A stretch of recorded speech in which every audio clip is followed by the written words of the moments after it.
Southern California, the first meeting of the year between two teams that might be headed to the postseason. The Twins off to a good start after 92 ball games, and the Angels as well. The Kansas City Royals and the Angels, couple notches down. The Minnesota Twins, two of the American League's best, will start a 3-game series here tonight. For Twins fans, some encouragement on the offensive side.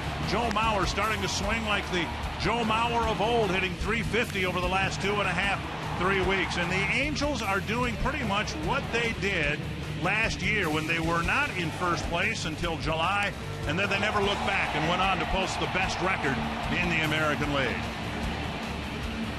And we welcome you to Southern California. Dick Bramer along with Jack Morris. The Twins are hoping to get off to a good start here tonight.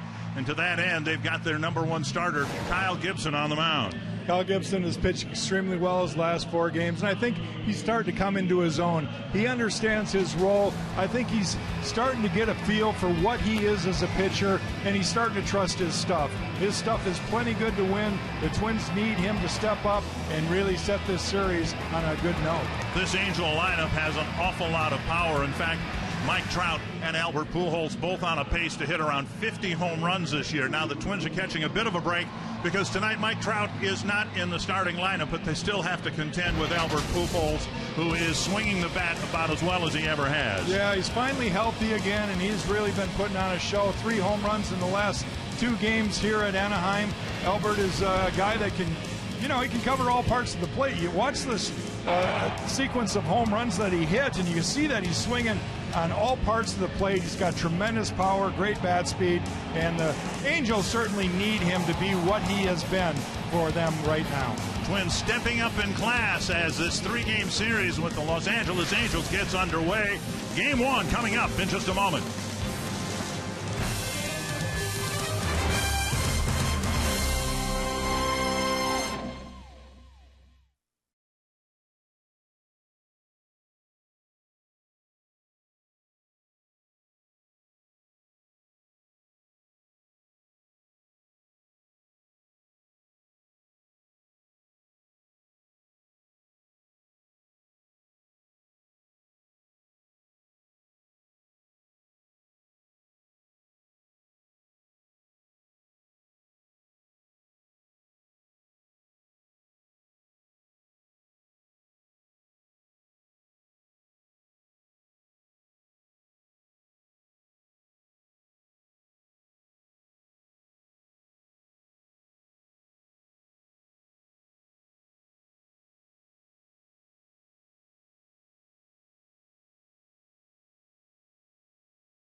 The Angels all season long.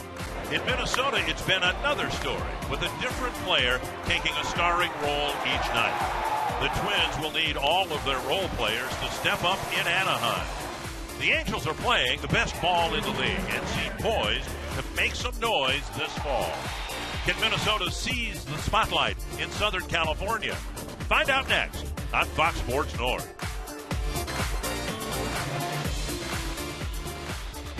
And a lot of the Twins players and their family members went to the beach yesterday as the Twins enjoyed an off day here in Southern California after losing 2 out of 3 to the Oakland A's.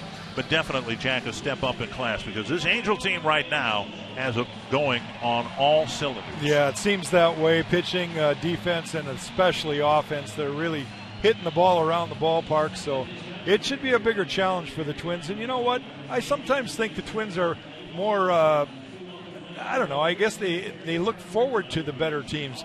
And I think they can play up in that level. So this ought to be a great series. Health injury report. Mike Trout missing his first game this year. He woke up today with a sore left heel.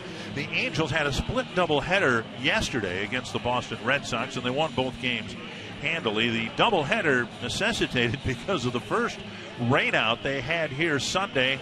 First rainout they had in 20 years. So Trout hopes to be back in the Angel lineup tomorrow. Here's the Twins' Menards batting order. Brian Dozier leading things off. Then Torrey Hunter, Joe Mauer, Trevor Plouffe, Eddie Rosario, Eduardo Nunez, Aaron Hicks, Kurt Suzuki, and Eduardo Escobar. And the Twins will be facing right-hander Matt Shoemaker. He's making his 17th start of the season. He's a guy that throws a lot of strikes. He's given up 1 or fewer walks in 25 of his 37 career starts. So this guy comes at you. His nemesis, though, is the home run ball. He's tied for 5th in the American League with 17 home runs. So maybe he'll make a mistake out over the plate, and the Twins will send the long ball out there. Northland Ford defense for the Angels. Matt Joyce is in left.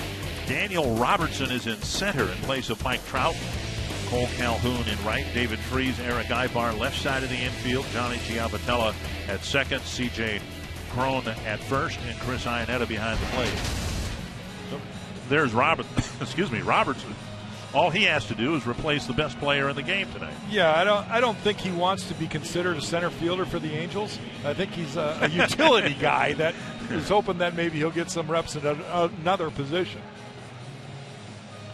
And Brian Dozier will lead things off for the Twins. Twins out of the break. Won the first game against the Oakland A's. Had a close, disappointing loss Saturday night. Were blown out Sunday.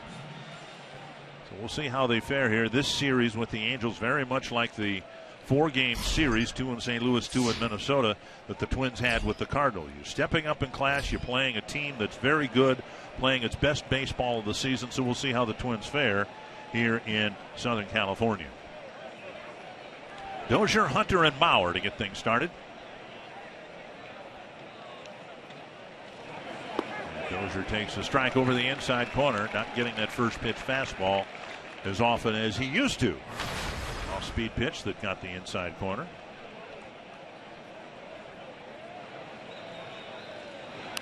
And another breaking ball and a tapper foul.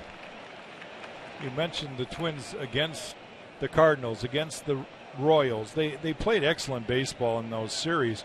The Angels are in that caliber right now. In fact, right now they may be better than any other team in the game. And you look at this right now today, Shoemaker isn't their number 1 guy. In fact, he may be the guy that's going out when Weaver gets healthy again.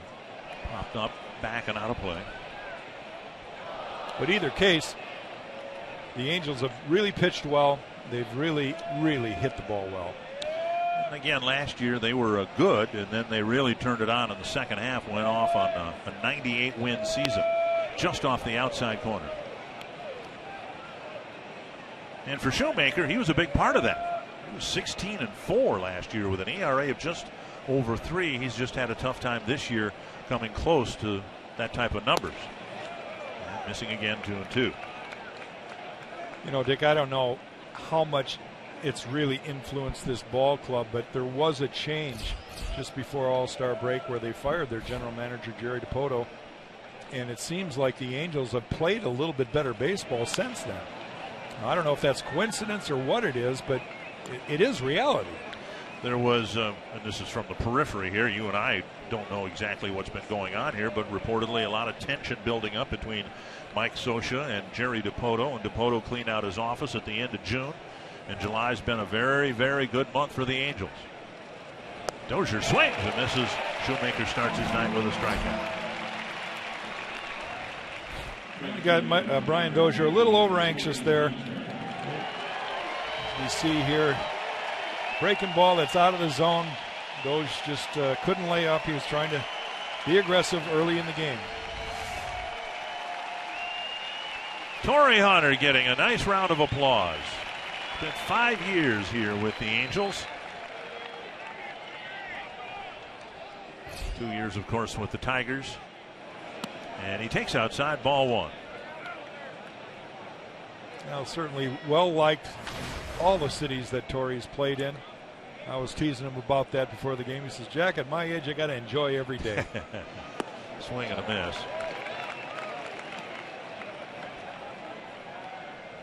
1-1.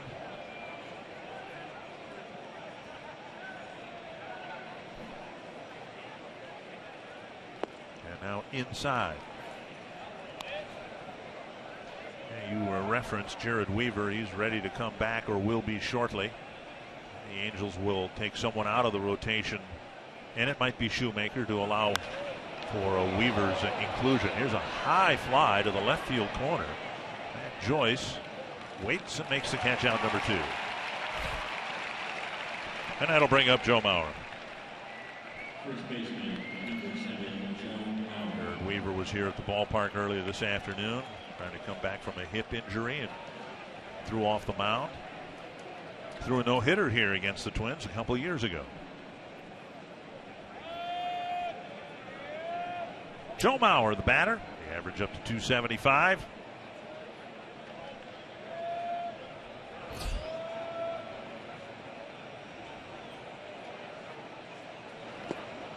Down and in, ball one. In the Oakland series, the Twins got on the board in game 1 with a home run by Brian Dozier, but they have not scored early in the last 2 games, and that might be something that they might be aware of. And they were going good back in May. It seemed like they were ahead in the first couple innings in almost every game. And a strike, 2-1. And certainly this guy has kind of stepped it up a notch. Joe's swinging the bat well. You mentioned that in the pregame where he's hitting around 350 in the last couple weeks.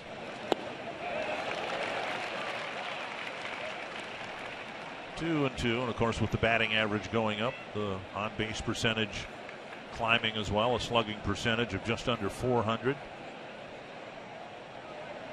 A career on-base percentage of 400, and it's getting closer to that level as well. Down and in. 3-2 with Trevor Plouffe on deck.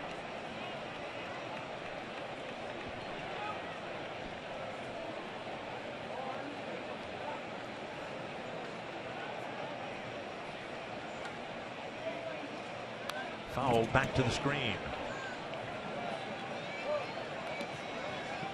Shoemaker mentioned the one lost record in the ERA, 136 innings, only 122 hits, 124 strikeouts.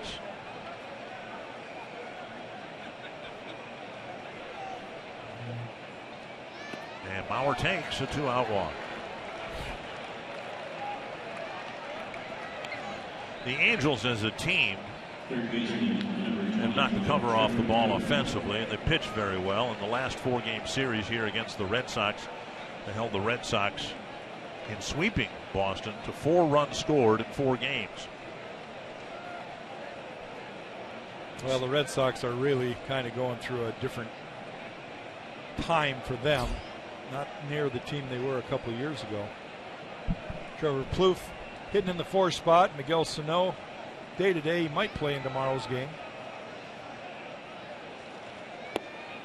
On the outside corner, a strike. Sano stepped on a baseball in Oakland during pregame warm-ups, taking ground balls, sprained his ankle, but reported to great improvement today, and in fact wouldn't be surprised to see him come off the bench and pinch hit later tonight if the situation warrants. And that gets away from Iannetta. Bauer will go to second and round there and think about third. He'll hold up at second on a wild pitch. Now Trevor Plouffe has got a runner out there. The Twins, like I said, have not scored early since the first game in Oakland 3 days ago. So maybe Trevor can get a base hit right here and score Mauer. The Twins get on the board. Give Kyle Gibson a lead before he takes the mound. Again, Shoemaker a year ago, stingy in giving up hits, but he's given up more than a hit per inning pitch this year. Good spot for one right here from Trevor Plouffe.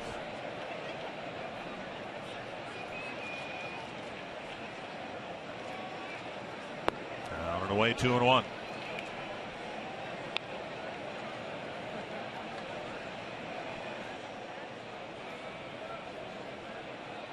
Outfield playing Trevor straight up, infield the same.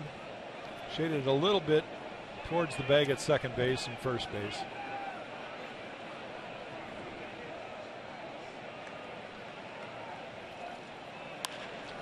Drive to right center field, but Calhoun has it measured, and that ends the inning.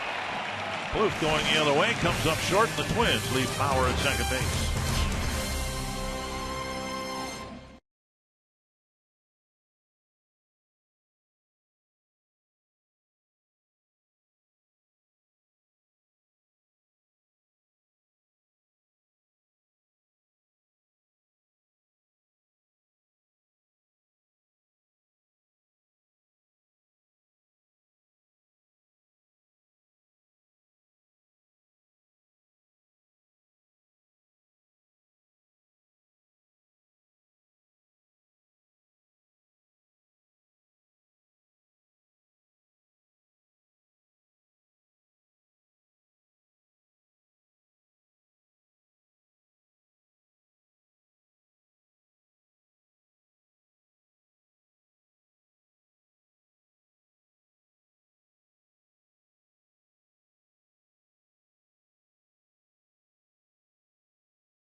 Strikes out the side. Kyle Gibson has been brilliant tonight. And the Twins would like Kyle Gibson to be brilliant again tonight. Making his 19th start of the season. Kyle Gibson won his last outing. That was the game prior to the All-Star game where he pitched 7 innings and won 7-1 against the Tigers. That was his 4th consecutive win. He's kind of on a roll. He's only faced the Angels a couple of times. He's 0-1 against them, so looking for his first win against the Angels. Mike Scioscia's Menards batting order has Johnny Giavotella leading off, Cole Calhoun batting second, then Albert Pujols, Eric Ibar, David Freese, C.J. Cron, Matt Joyce, Chris Iannetta, and Daniel Robertson. And Gibson delivers down and away, ball 1.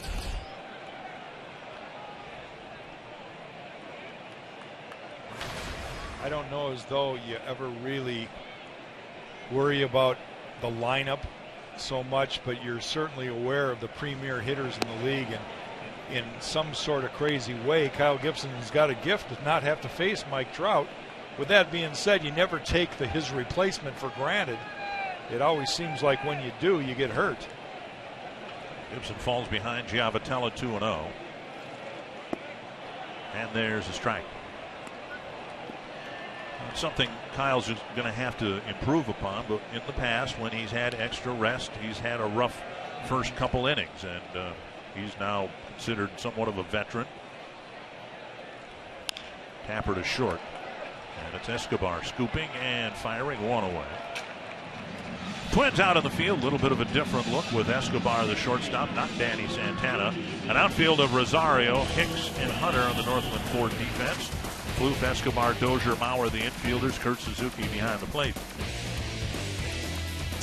Talking about Kyle Gibson, I think as he progresses in his career, he will understand the value of being ready to pitch that first pitch. And a lot of pitchers, when they're young, they kind of struggle early in the game, have trouble with their command. But I think as you mature in the game, you understand it more, and your focus is better when you get a little bit more along in your career. Pitch outside, ball one. When you are on a team with Mike Trout and Albert Pujols, you don't grab many headlines, but Cole Calhoun got off to a fairly slow start. Now he's been swinging a red-hot bat as of late. Tap foul, 1-1. Watching the Angels take batting practice and standing around the cage, you realize they've got some men in their lineup. Yes, they do. There are some big boys with big arms and big swings, so you got to make pitches. I mean, mistakes are what kill you, no matter where you pitch and who you pitch for. But they seem to have guys that can put balls in the seats. Down and in. 2-1.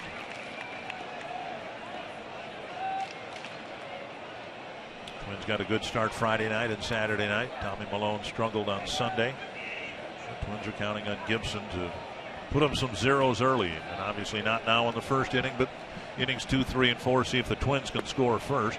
There's a called strike, and it's 2-2. There's Mike Trout. He says he hopes to be able to play in tomorrow night's game. A left heel problem that he awoke with.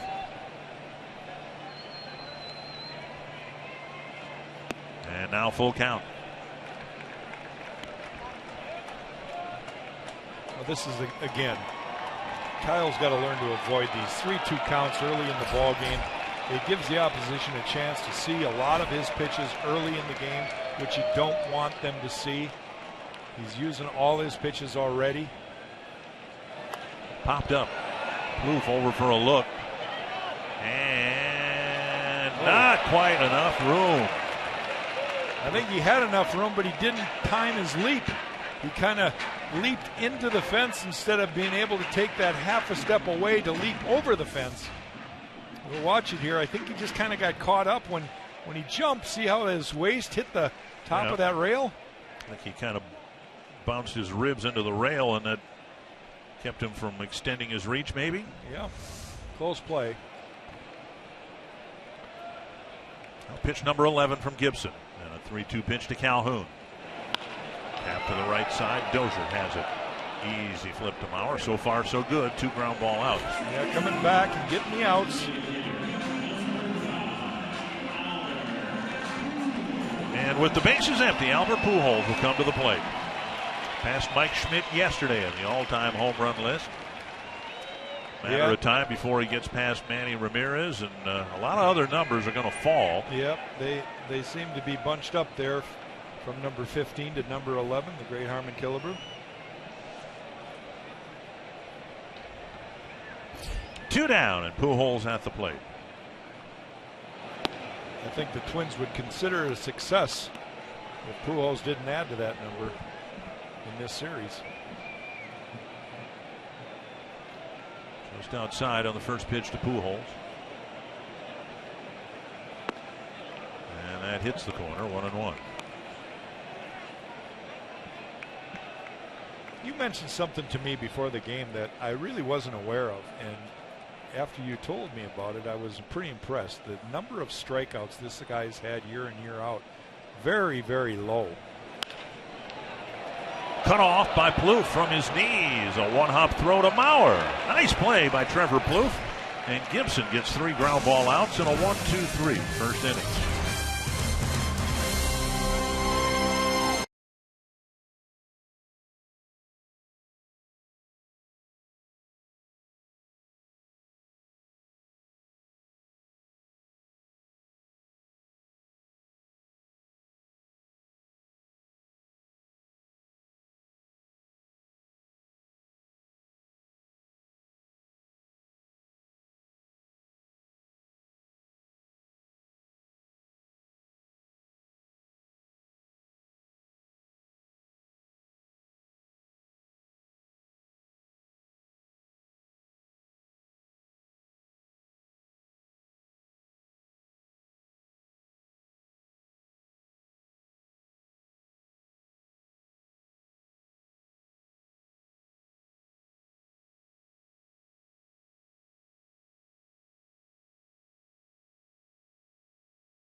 enjoying a hot dog. Really enjoying it. Kind of enjoying it. Uh-oh. Careful. Now what do? The bun does not match the dog. Uh-oh. There you go. That solves the problem right there. Just get rid of that nasty bun. And mom or dad will be there to clean up the mess afterwards. Here's Rosario leading off the second. Nunez and Hicks will follow. And Rosario takes a strike.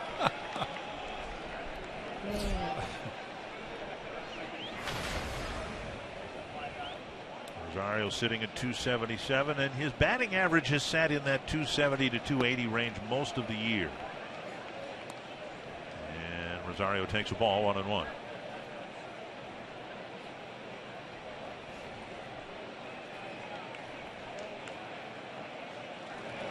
Popped up, backing out of play. One of the things we've talked about with Eddie Rosario and why he seems to be a guy that has kept his average pretty constant, well above 250, is he has a long time to keep the bat head in the strike zone. He's got one of those swings that somehow he's able to drag that bat through the strike zone. A little susceptible to off-speed pitches, and he strikes out right there. One down. That'll bring up Eduardo Nunez. Second strikeout for Matt Shoemaker. Nunez, the designated hitter in the absence of Miguel Sano.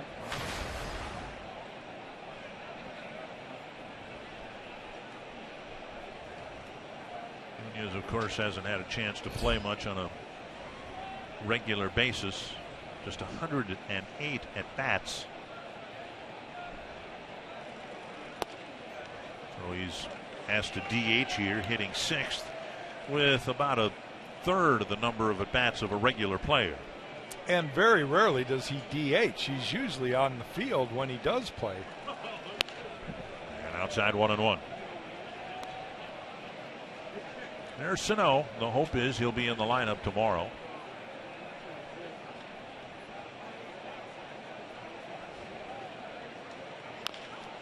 Tapper. Fielded by Freese. Throws, and the ball gets out of Cron's glove, and Nunez, somewhere up around the face, made contact with the glove. I hope the ball didn't hit him. No, I don't think the ball hit him. I think he ran into the glove after the ball was in the glove. Paul, wait a minute. Now they're not going to call interference on Nunez, are they? I don't know what's going on, but Paul's going back to talk to Joe West about something.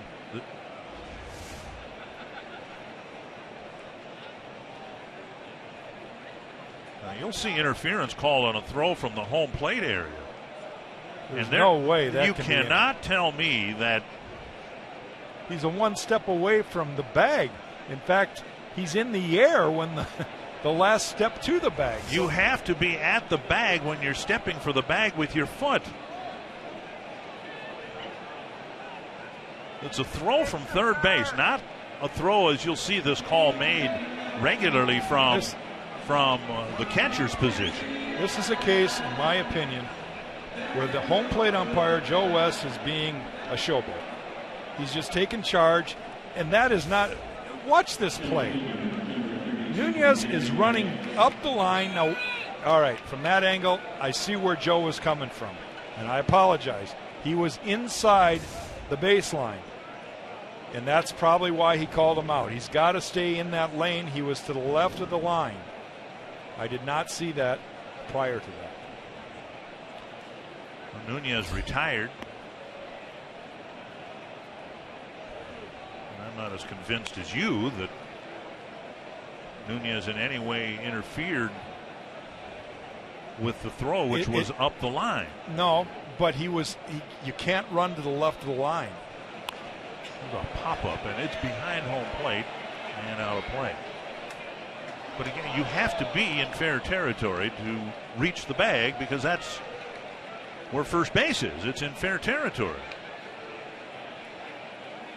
And, if it impacts a throw from home plate, the home plate area. Right. Usually that's where they call it from, where the catcher is fielding a ball, not a position player.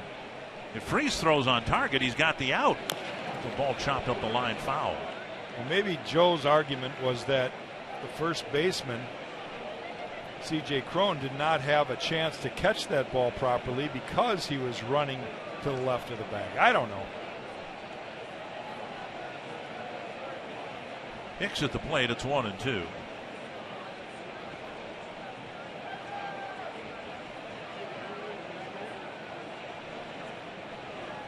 And a swing and a miss. Pair of strikeouts and a controversial play at first. Joe West, the home plate umpire, saying Nunez interfered with Freese's throw, which came from third base.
Inning in Anaheim. I'm Marnie Gellner.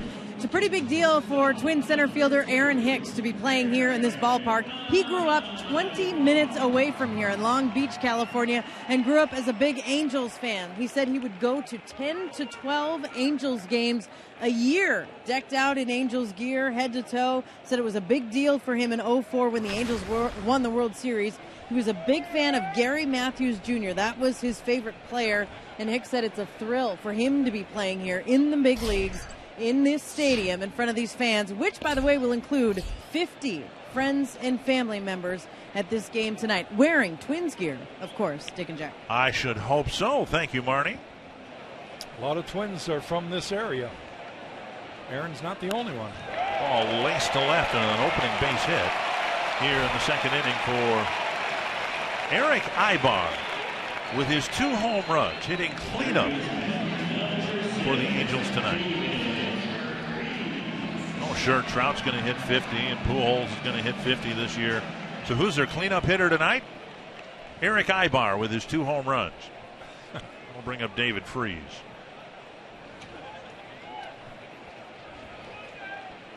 Strong former Cardinal element here with Freese, a former Cardinal, of course, Pujols. Shane Robinson on the Twins side. Strike 1 to Freese.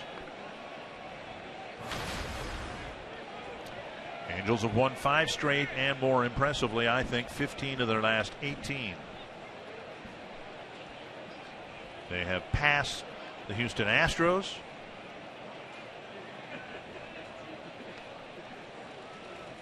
Check swing and a foul tip, 0-2. And right now, the American League West is pretty much a 2-horse race. Astros are winning tonight at home against the Red Sox. But Texas is well below the 500 mark. Oakland and Seattle are both well below the 500 mark. Yeah, with Oakland's win the other day, they jumped in front of Seattle.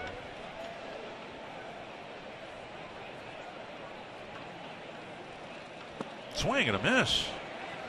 Freese is gone on 3 pitches. I've seen Gibson do more of that this year. Maybe it comes with maturity, but the ability to get a swing and a miss strikeout when he needs one. I think that was his changeup right there. You know, you want to throw that changeup away, down and away. That one tailed back in, but it had such great movement. I think Freese just swung over the top of it. Either case, Kyle gets his first strikeout. Gibson had just 6 strikeouts in 4 starts in April. There's a check swing and a strike. 24 strikeouts in 6 starts in May. 28 strikeouts in 5 starts in June. And now 21 in just his early innings of his 4th start in July.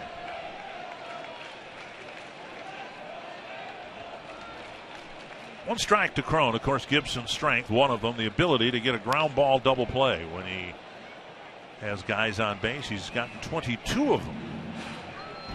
Well, 3 of the 4 outs in this game are on ground balls. Some of the numbers from his last 4 starts, very, very impressive. Double play ball is really a great friend of the pitcher. Some have said it's the best friend of a pitcher. I'm not sure. We'll have to think about that one. There's a ground ball right side, but there's nobody there. Ibar around second. He'll advance to third. Cron just dribbled one through a hole on the right side of the infield, and now Gibson is very much in a situation where he can use a ground ball double play. Certainly could. Matt Joyce coming to the plate, former Tiger, former Tampa Bay Ray, and he's very capable of hitting a double play.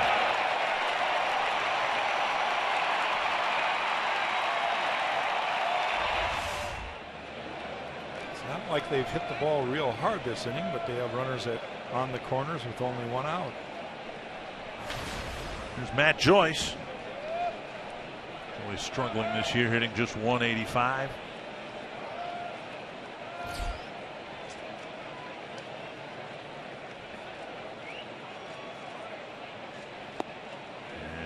Takes inside, ball 1.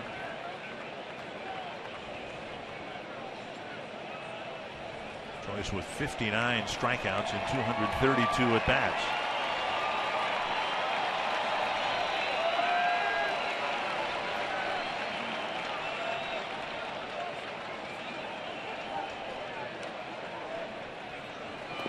Nice stop by Suzuki. He got most of it. And kept Ibar at third and Cron at first. Well, that's the important one. He kept Cron at first base so that now a ground ball still could be a double play ball.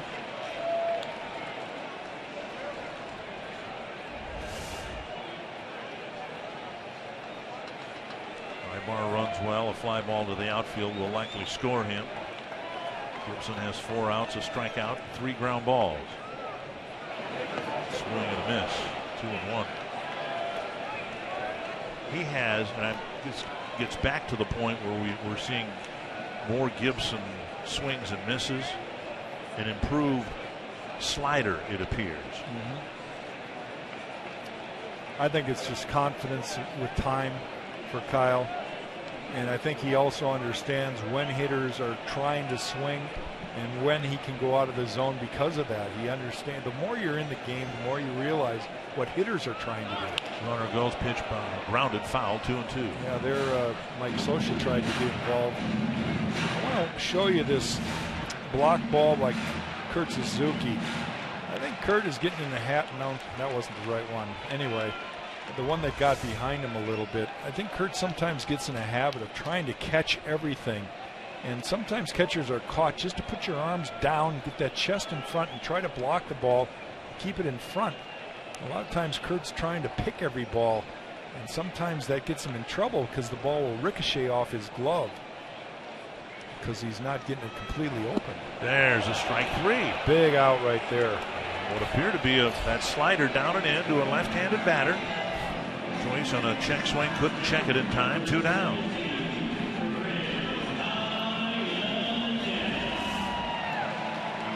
Here's the one that I was talking about. No, that wasn't it. That was a strikeout right there. Gibson doesn't get the ground ball double play, but he gets another strikeout of a left-handed batter with the breaking ball. And here's Chris Iannetta.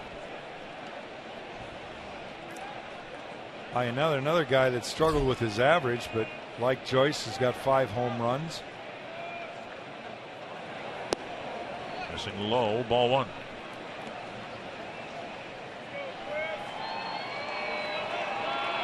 And he's a guy that will swing on his own. Kyle he just can't give him, that piece of cake over the middle. Because Iannetta will swing. He's got kind of a power type swing right over the middle in. He too very strikeout prone. 178 at bats and 53 strikeouts. 1-1.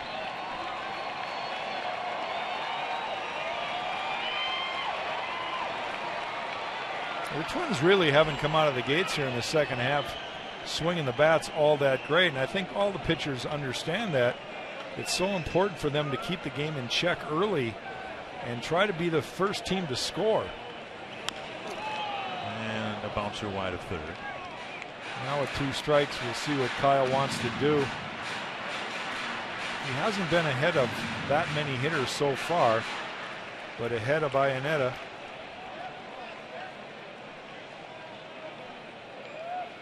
Paul Molitor still in the game after a little dispute with Joe West in the top of the second inning. Now hoping that Gibson can pitch around a pair of singles in the Angels' second inning.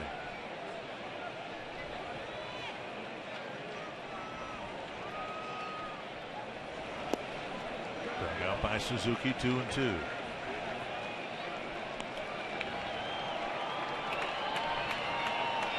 Number 32 for Gibson. He threw a changeup there and he tried to keep it down, just again to see if Iannetta will be aggressive and swing out of the zone. You've got the luxury of wasting pitches like that. As long as you keep them down, they serve a purpose. It's the one up that's just kind of a waste because hitters see them so well. Runner goes and the pitch tap foul. Second time the Chrome's taken off from first base.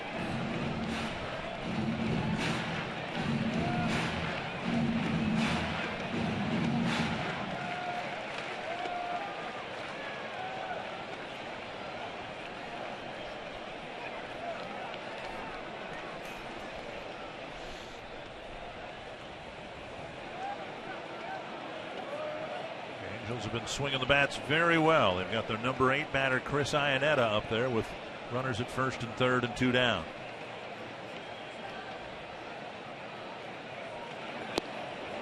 Backhanded scoop by Suzuki and it's a full count. It's almost like he was crossed up on that last pitch. Kurt sitting up outside. And he has to go way to his right to pick that ball out of the dirt.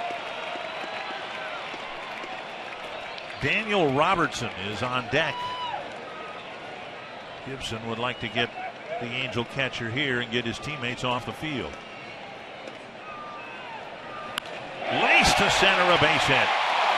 Third hit of the inning. Hicks with a throw to third and safe. Iannetta comes through on a 3-2 pitch, a solid single to center, and it's 1-0.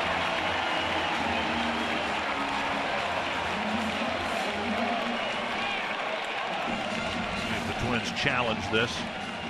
Not the run, but the play at third. The pitch that he threw, a slider that just stayed right there. That was the poorest slider he's thrown. Hicks comes up and fires a strike to third base.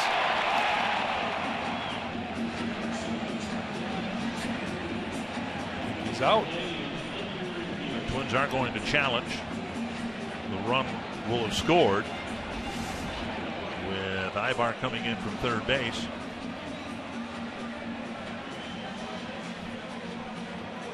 Three singles in the inning.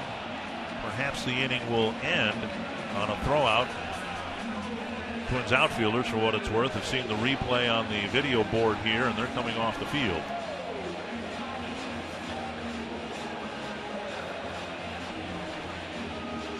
Joe West, the home plate umpire, is also the crew chief.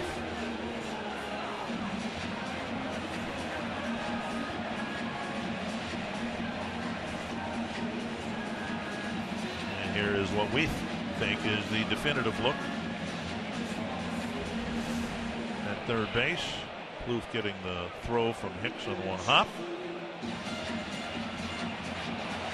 And we believe he's out there. Like he got the top spike to the top of the spikes.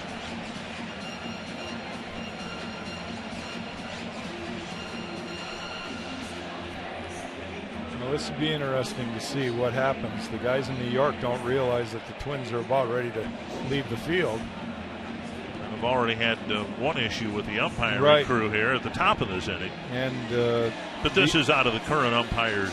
Right. The guys on the field are not making the decision. Joe West about ready to rule. And he is out. So credit Hicks with an assist, but more importantly, credit Iannetta with a 2-out single to put the Angels up 1-0.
In style with great deals at the Chrysler Summer Clearance event.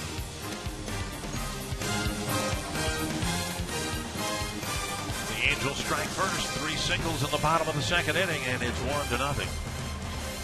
Dick Bramer, along with Marnie Gellner and Jack Morris, who's kind enough to take time off from his busy fishing schedule during the summer. Oh, my. To come out here to the West Coast. My boat's wondering what the water feels like. I know that feeling, too. Here's Kurt Suzuki. And Suzuki takes a strike over the inside corner. Suzuki, Escobar, and Dozier in the Twins' third inning. Twins still looking for their first hit. Now down a run.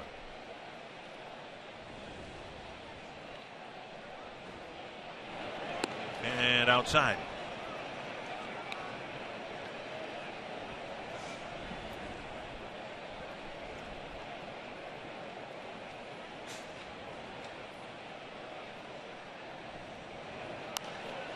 Pitch up and in, and Kurt went after it, fouled it back into the seats.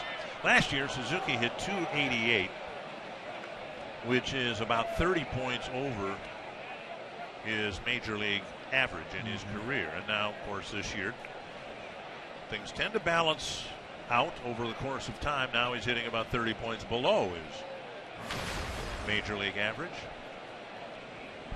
See, last year, he's actually hitting over 300. From the time of the All-Star break, ended up settling at .288. 1-2. And up and in 2-2. It seems like since the All-Star break, the Twins have struggled getting production out of the bottom of the lineup. Haven't scored a lot of runs, period, but the bottom part of the lineup has been scuffling a little bit. But, you know, I think we anticipated runs would be at a premium in Oakland because of their pitching staff. And the Twins got 5 one night, only got, 2 the next, and ended up scoring late in a blowout game on Sunday. Yeah, they got the most runs off what most people consider their best pitcher. That was Sonny Gray. Yeah, 3-2. But as you pointed out, too, on Sunday, those 5 runs came on 2 swings. You had a solo home run and a grand slam. Full count. Twins would like to get their leadoff man on. The only base runner they've had against Shoemaker came on a first inning 2-out walk to Mauer. And Suzuki takes his walk. Twins need base runners.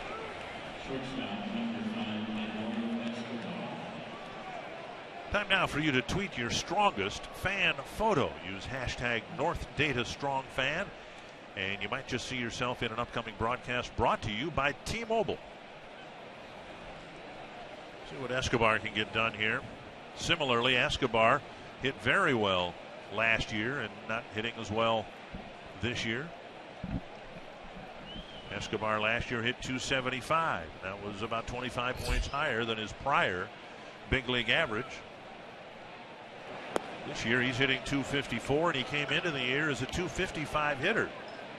It's just in comparison to what he did last year, and with all the doubles and the run production the Twins got from him, it just hasn't been as productive a year, at least not so far. Defensively, he's playing everywhere this year, where last year he primarily played shortstop because Danny Santana was playing center field. This year he's played the outfield, he's played the infield, more than one position. And Paul Molitor has said in spring training, and he had an excellent spring training, that it was going to be a challenge for him to figure out at bats, getting Eduardo into the game. But he's done a pretty good job of that.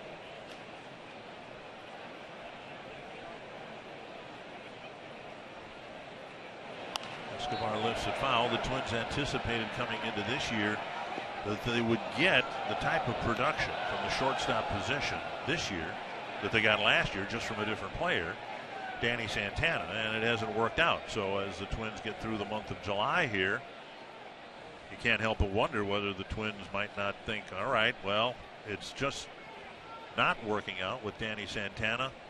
Let's put Escobar back there for a while. He's got the start tonight. We'll see how it plays out here for the balance of July. Over the inside corner, and it's 1-2. To your point, Dick, it's one of those things where players get opportunities, and at some point organizations have to, and I'm just saying in general, organizations have to make decisions that really will affect the future of their careers.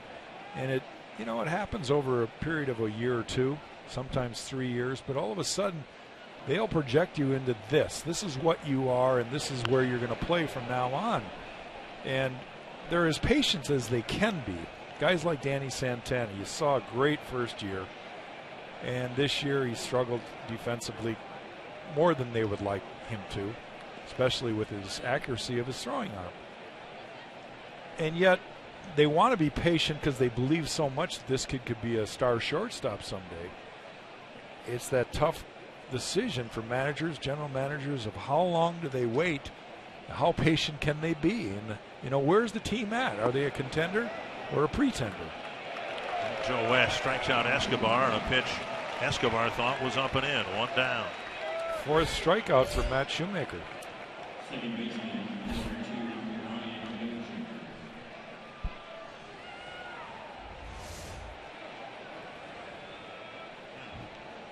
That caught the corner. Iannetta did a great job of framing that ball. Back to the top of the order, and Brian Dozier. The Twins can't afford to leave that first leadoff walk. Those are the ones that's supposed to come around to score.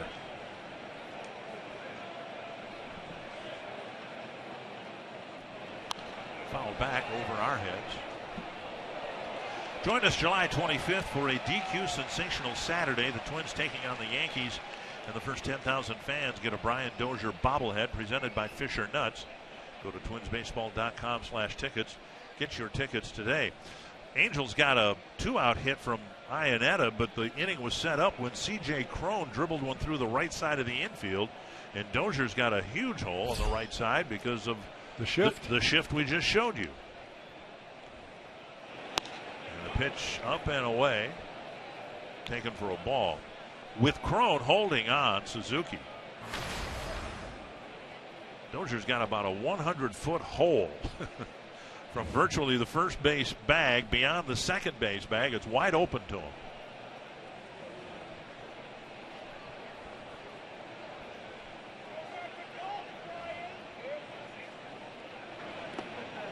Scooped out by Iannetta. Of course, that's not Brian's game. He went to the All-Star game as a pull hit slugger.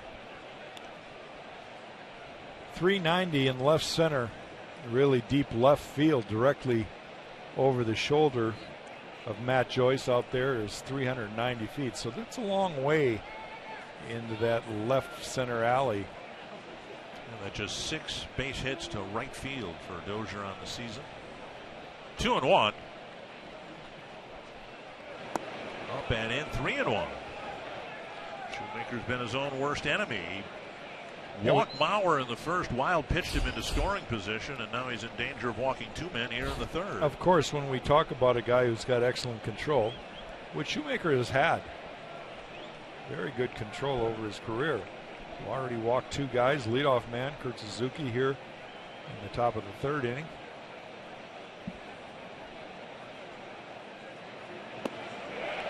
Throw him a wrinkle, and Dozier swung and missed, 3-2. Now with the count full, the Angels shift within the at-bat. Giavatello moves over to the right side of the infield. We see the Twins do that a lot, shifting within an at-bat.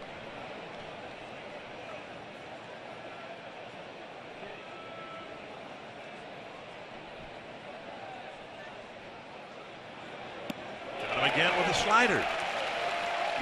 2 down.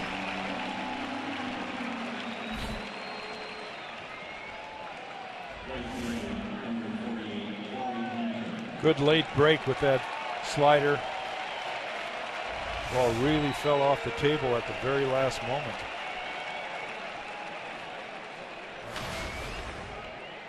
A walk, now 2 strikeouts. 5 strikeouts already for Shoemaker. And here is Hunter. Hit a fly ball to left his first time up.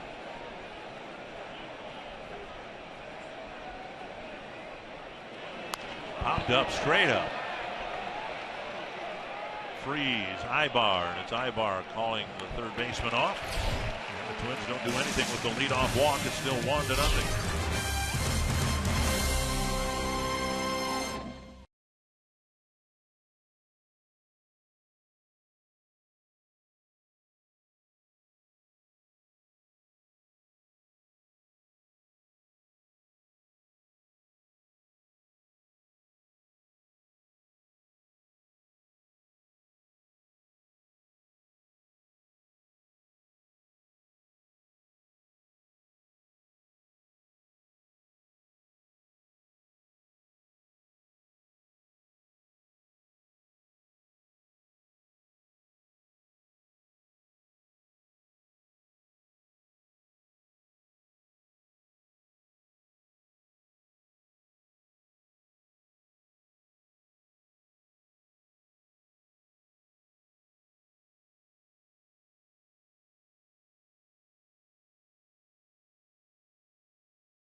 Carsoup.com trivia question. Who did Mike Scioscia replace as manager of the Angels?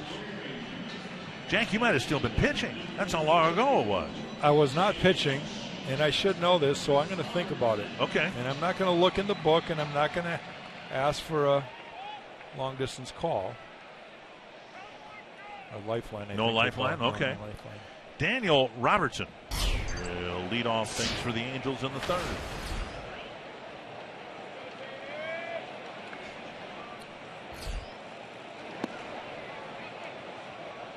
Down and away. Ball 1 to Robertson. Gibson's had a habit of falling behind the hitters.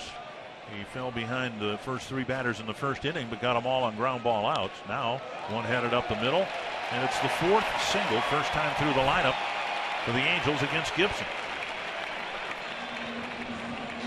He got the ground ball, but it was right up the middle. Sometimes when you throw the ball down the middle, the ball goes up the middle. See where Kurt Suzuki was sitting, the ball just drifted right back over the middle of the plate. And Daniel Robinson doing a good job of shooting it right back up the middle. And now Giavotella.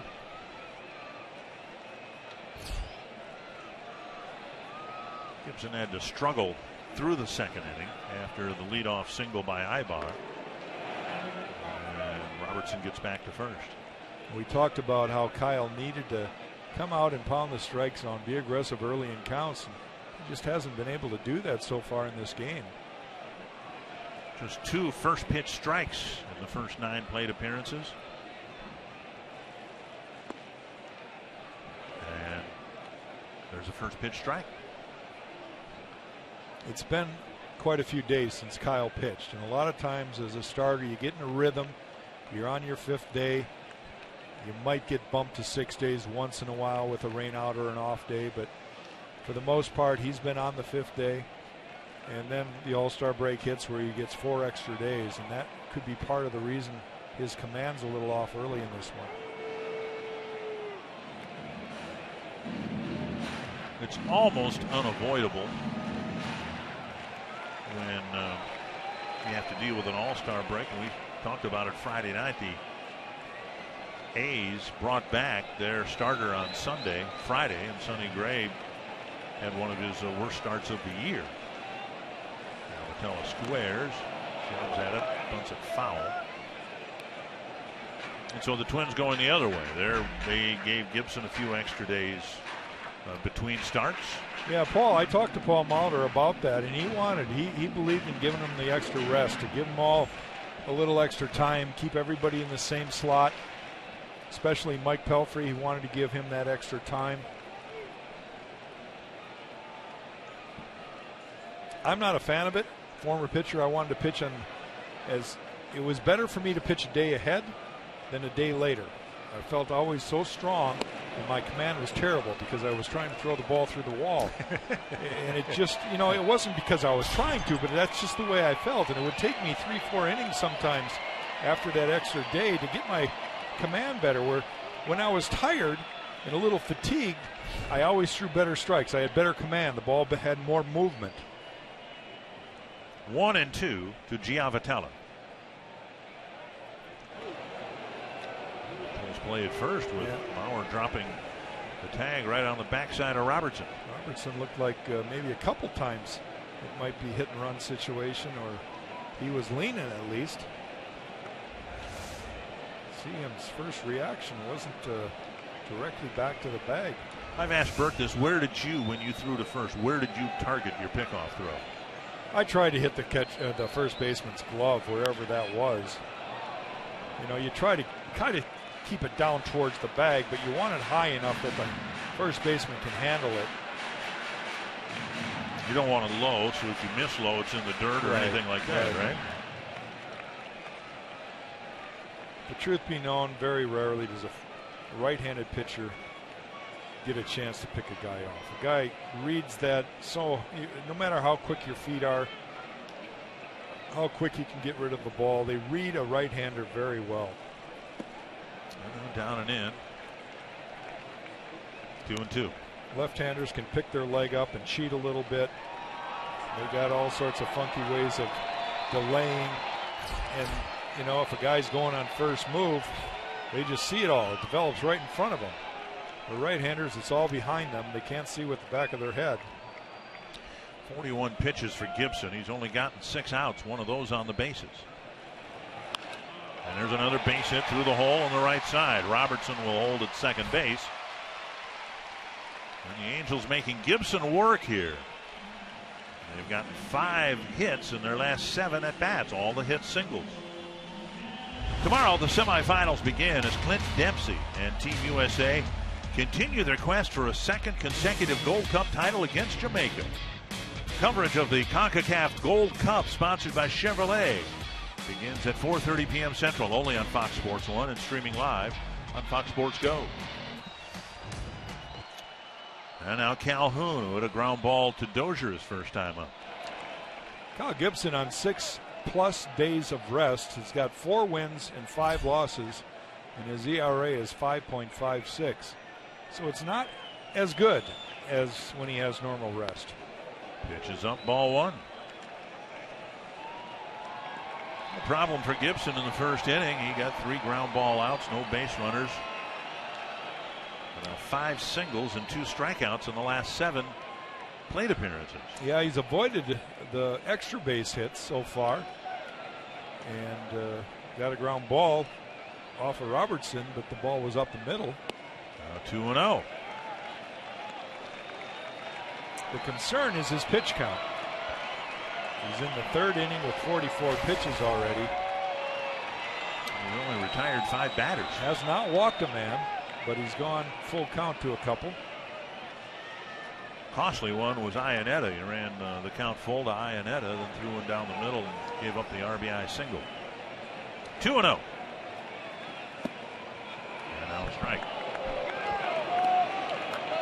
Good changeup right there. It's fastball count, and he's able to locate a changeup. That's the art of pitching right there. You get a hitter looking dead red, knowing that it's a fastball count, and you're able to pull the string, throw it for a strike. It's almost like a free pitch. Gibson needs something good to have happen to him here. Foul ball to Alfredo Griffin isn't good enough. Is he a teammate of yours in Toronto? Alfredo Griffin, one of the best teammates I've ever had. He was always in a good mood. Great guy. He looks great to this day. He was just a positive influence up in Toronto. Did a great job for us. Part-time shortstop back in those years. Co-Rookie of the Year winner with John Castino in '79. And another bouncer foul. Kyle keeping the ball down.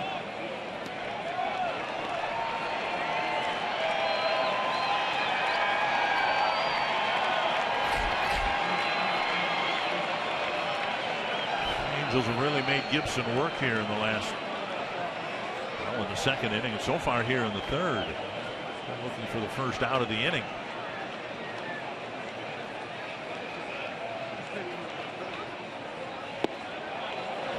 Missed inside with Pujols looming on deck. Another 3-2 count.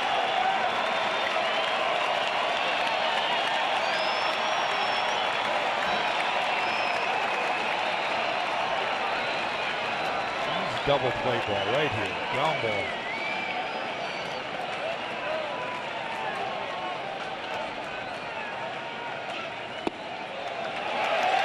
And he missed inside, and now he'll face Pujols and no place to put him. He'll have to pitch to him with the bases full.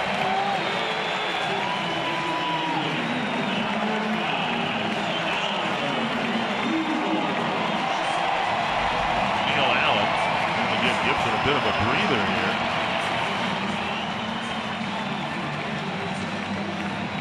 Trip to the mound.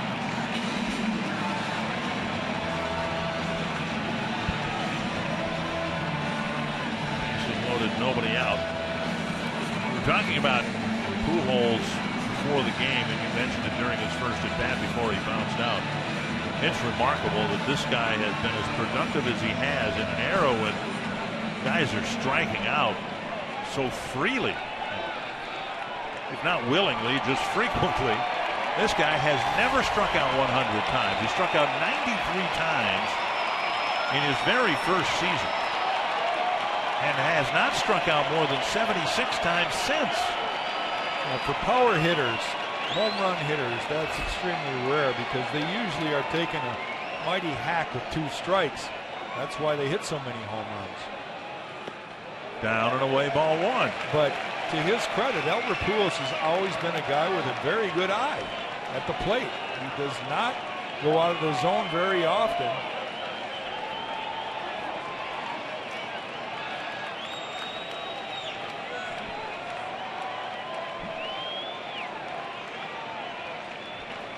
One and 0 to a very dangerous hitter. Off his front leg. He's had foot problems. He's had wrist problems since coming to the Angels. Well, this half anyway, the 2015 season, he's been healthy and the numbers show it. 29 home runs, and that's just for a half a year. 28 last year. How'd you like to have that as a hitter, though, as an off year? You have 272, 28 home runs, 105 runs back. Ribbies. Yeah, that's not an off year. 1-1 to Pujols.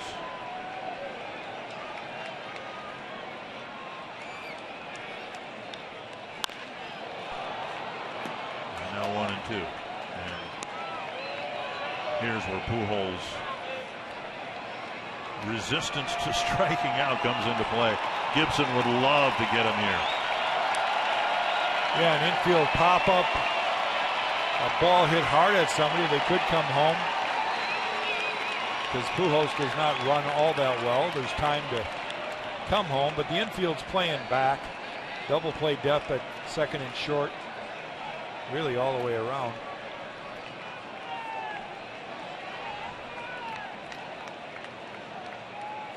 Got him on a pitch a foot and a half outside. A potentially huge strikeout. Pitch nowhere near the plate, 1 down. Again, you've got to understand the situation. Albert Pujols has been on a tear, and he wants to be the hero. He really loves and relishes that role. So knowing that, you got a tendency to maybe throw a pitch where he will expand the zone, and that was a great example of what they will do. It wasn't so much Kyle Gibson getting Pujols out. Pujols got himself out by swinging out of the zone. Here's Ibar. Blocked by Suzuki. Corner infielders up. They'll come home on a ground ball. Middle infielders back, and Gibson going to pitch his tail off here. He's been in under duress throughout the second and third innings, and if he can get a ground ball hit at somebody, he can keep this a 1-0 game. Yeah, you can't let off mentally right now. You struck out Pujols. You need a ground ball here. Ibar runs well. Bold foul. You can't let up. This is a game. Twins just have been struggling for runs.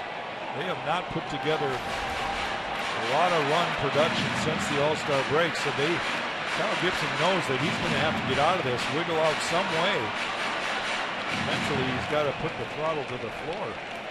The 3 outs. Well, let me amend that. The 3 batters he's retired, he has struck out since the first inning.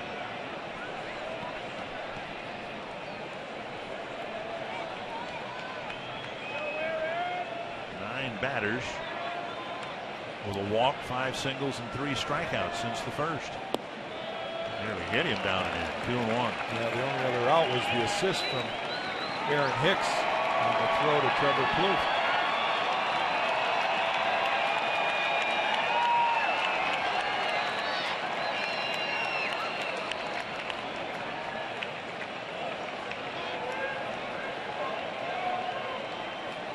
Two and 1 to Eric Ibar. Little pop-up, short left field. There's the catch.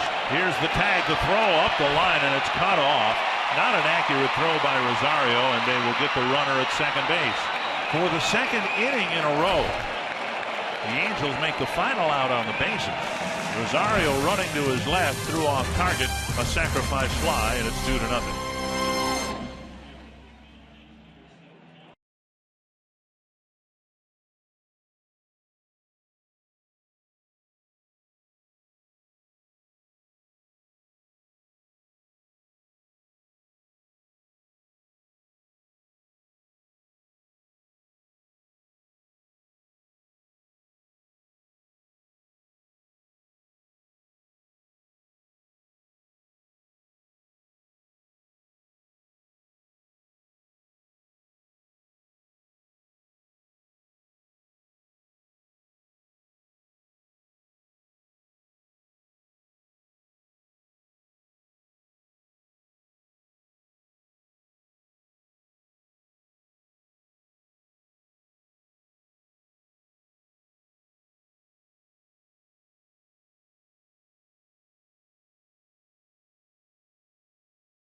here over the weekend. The game Sunday was rained out. It's the first rain out they've had here in 20 years, so they had to play a doubleheader yesterday, and it's the first time they had a rain-induced doubleheader since 1988 in shades of Metropolitan Stadium. They brought a helicopter onto the field, not onto the field, just hovering above the field to try to dry it out. Pretty expensive fan right there, but it worked.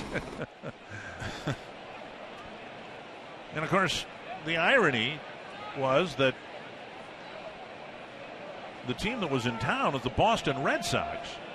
And they have rainouts and split doubleheaders, like once a week. That was a mere drizzle for Boston.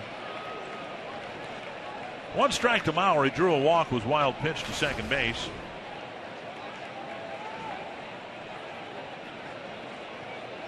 Twins were rained out here once in 1981. But the team was so bad back then, I'm not sure anybody noticed.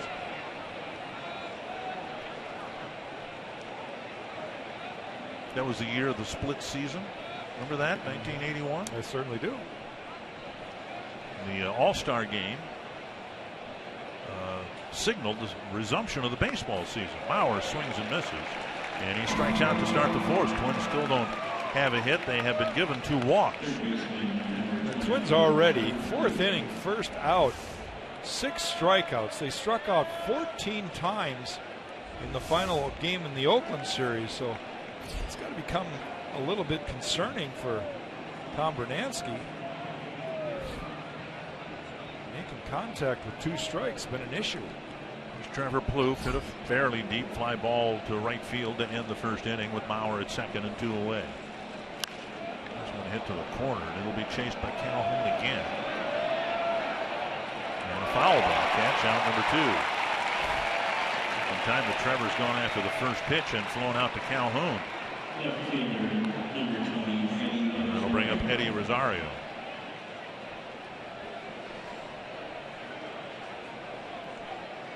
Rosario went down swinging his first time up.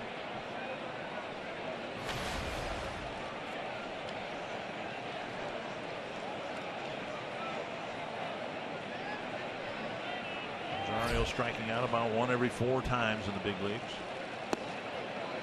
And he takes a fastball, strike 1.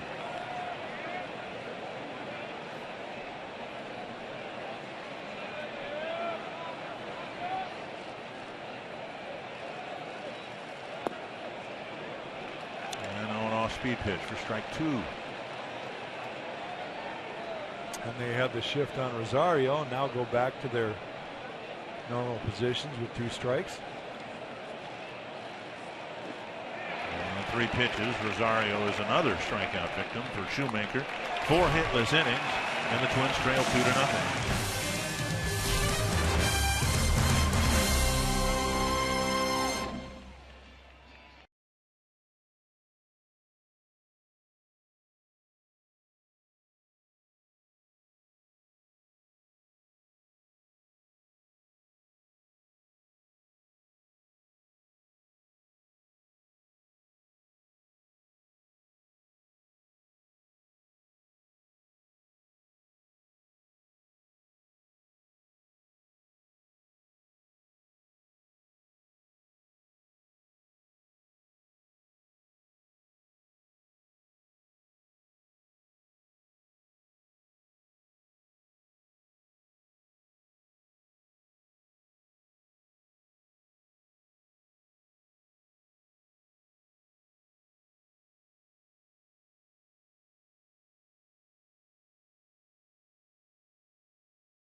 What's next?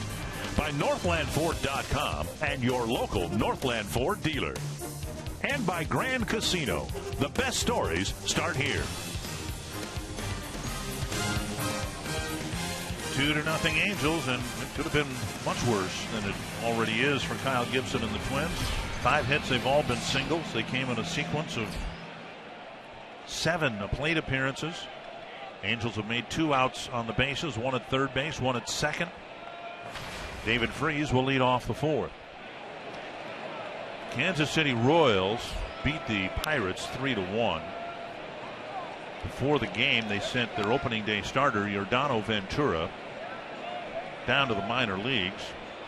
And in the second inning, they got terrible news. What news there is, at least fearful news, regarding Jason Vargas, who had to leave with elbow pain. Vargas has had some forearm issues, and he had to leave the game early. But the Royals, as they are wont to do, just soldier on and beat a really good Pittsburgh Pirate team 3-1. There's a 3-pitch strikeout of Freese, and he has seen 6 pitches from Kyle Gibson and struck out twice. We'll bring up Crone. Twins and the Mariners square off at Target Field July 30th through August 2nd.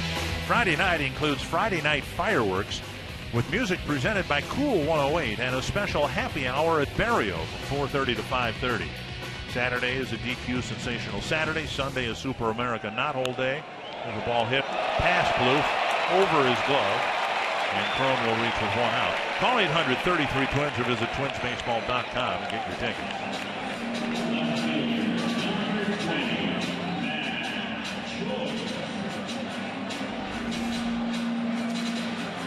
Ball again hit right at Trevor. Trevor chooses not to get his chest or body in front of the ball at all. He goes to the side, olays it, gets by him. And what are they going to give him? A base hit.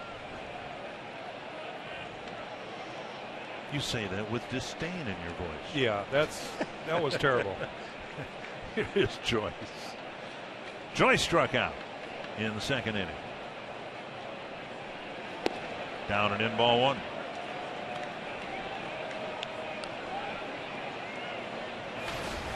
Everybody else in the American League Central has lost. Detroit starter Shane Green gave up a lot of runs early. Bullpen gave up a lot of runs late. Seattle beat Detroit 11-9. They're now below 500. White Sox lost to the Cardinals, and the Indians lost to the Brewers. So this separation we talked about in the American League West, we're starting to see a little bit of that in the American League Central, and truth be told, the Royals are starting to separate themselves from the Twins a little bit. But then you've got 3 teams that are now below the 500 mark that weren't supposed to be there. Detroit, Cleveland, and Chicago. Check swing and a called strike. The Royals certainly are going to have a challenge now with 2 of their pitchers, starting pitchers, that could be heading on the shelf for a while. But you know, you look at their bullpen, maybe Ned Yost will reinvent another part of the game and just have the middle relievers take over. So now you got your starters only going 3, and he'll have 6 innings worth of relievers. They have an excellent ball club, and a team that we talked about already this road trip, that the Kansas City Royals just have that swagger, and they feel like they can win every day. And when you have that kind of confidence, you've got to play at their level. The Twins are going to have to get it in gear here a little bit. If they aren't scoreboard readers, they need to be, because this is the time of year where you've got to stay close. You've got to stay in it. You don't want to be lost in the shuffle just because you weren't prepared to come out of the gates after your All-Star break. The Twins are going to be playing a lot of the teams that are at or above their level here for a while, starting with this Angel series. 2-2. That's hit down the left field line, and Rosario runs out of room.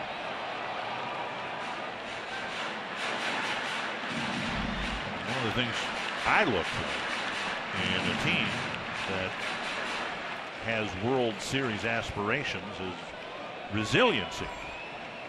And that might be Kansas City's best trait right now. They've lost Alex Gordon. Starting pitching has hardly been great. Long way from great. and yet they've got the best record in the league. 2-2 to Joyce. And there's another strikeout of Gibson, or for Gibson. 2 down, and somewhere in this beautiful ballpark is Marty Gellner. Oh, I got a great view tonight, right above the on-deck circle tonight, Dick.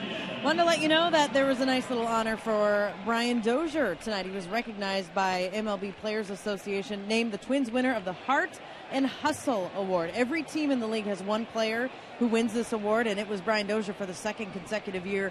The description is a player who embodies the values, spirit, and tradition of the game. It's voted on by former players, too. And Brian Dozier is this year's Twins recipient. And I would say a worthy one at that, guys. Yeah, it's kind of hard to argue with that. Both Hart and Hustle 1-0 to Chris Iannetta. Well, one of the 2 Twins representatives in the All-Star game.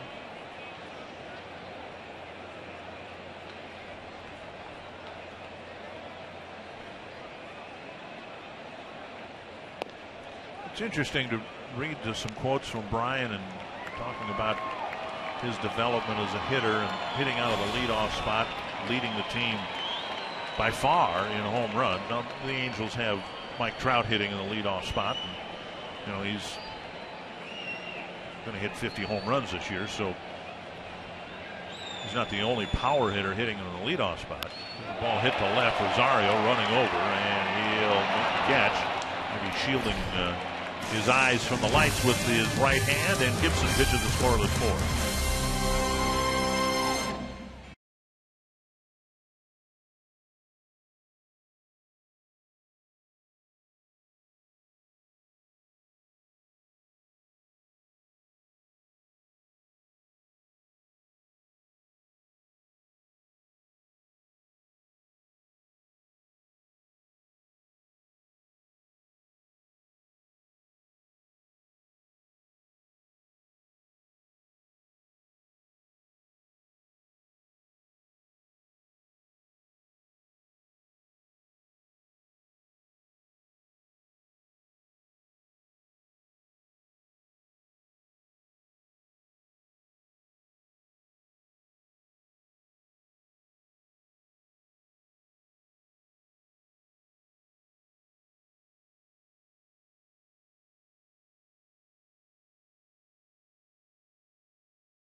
Ball has to be the Cincinnati shortstop with Brandon Phillips at second base.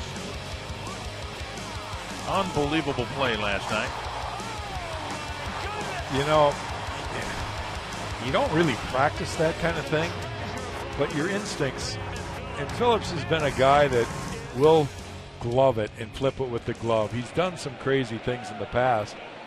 And I think it's just his instinct. He just, his eyes were looking at the shortstop, certainly, and, what the heck. But the ball came from behind. From behind. Pretty crafty. Strike 1 to Eduardo Nunez. In this case, it was Eugenio Suarez, who just has been instructed, I'm sure, to run to the bag. I'll get the ball there somehow.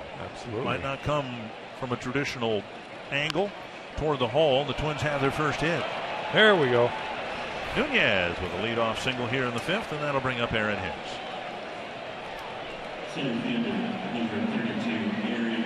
You can't be where the Twins are, the 4th best record in the American League. Take a look at Nunez's ground ball through the hole. One of the breaking balls that's kind of left over the middle of the plate. Shoemaker's done a really good job of keeping that ball down. That one stayed up a little bit. Nunez did what he's supposed to do with it. Roll it through the hole. Twins with the 4th best record in the league. And it stands to reason that on the roster you're going to have players. That's close. Boy, Nunez just got back. I think Shoemaker's got a really quick move to first base. And the Angels lingering a little bit here. They may challenge this. Looked like Nunez got his right hand on the bag.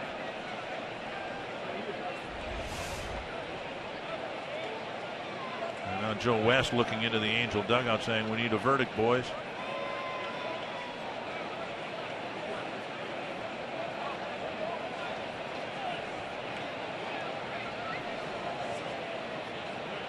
I don't think Mike Scioscia was even contemplating a review.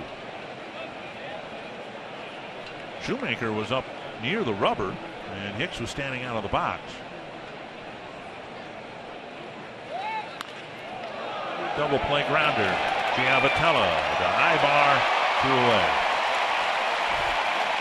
Hit it out toward the end of the bat, backhanded nicely by the Angel second baseman.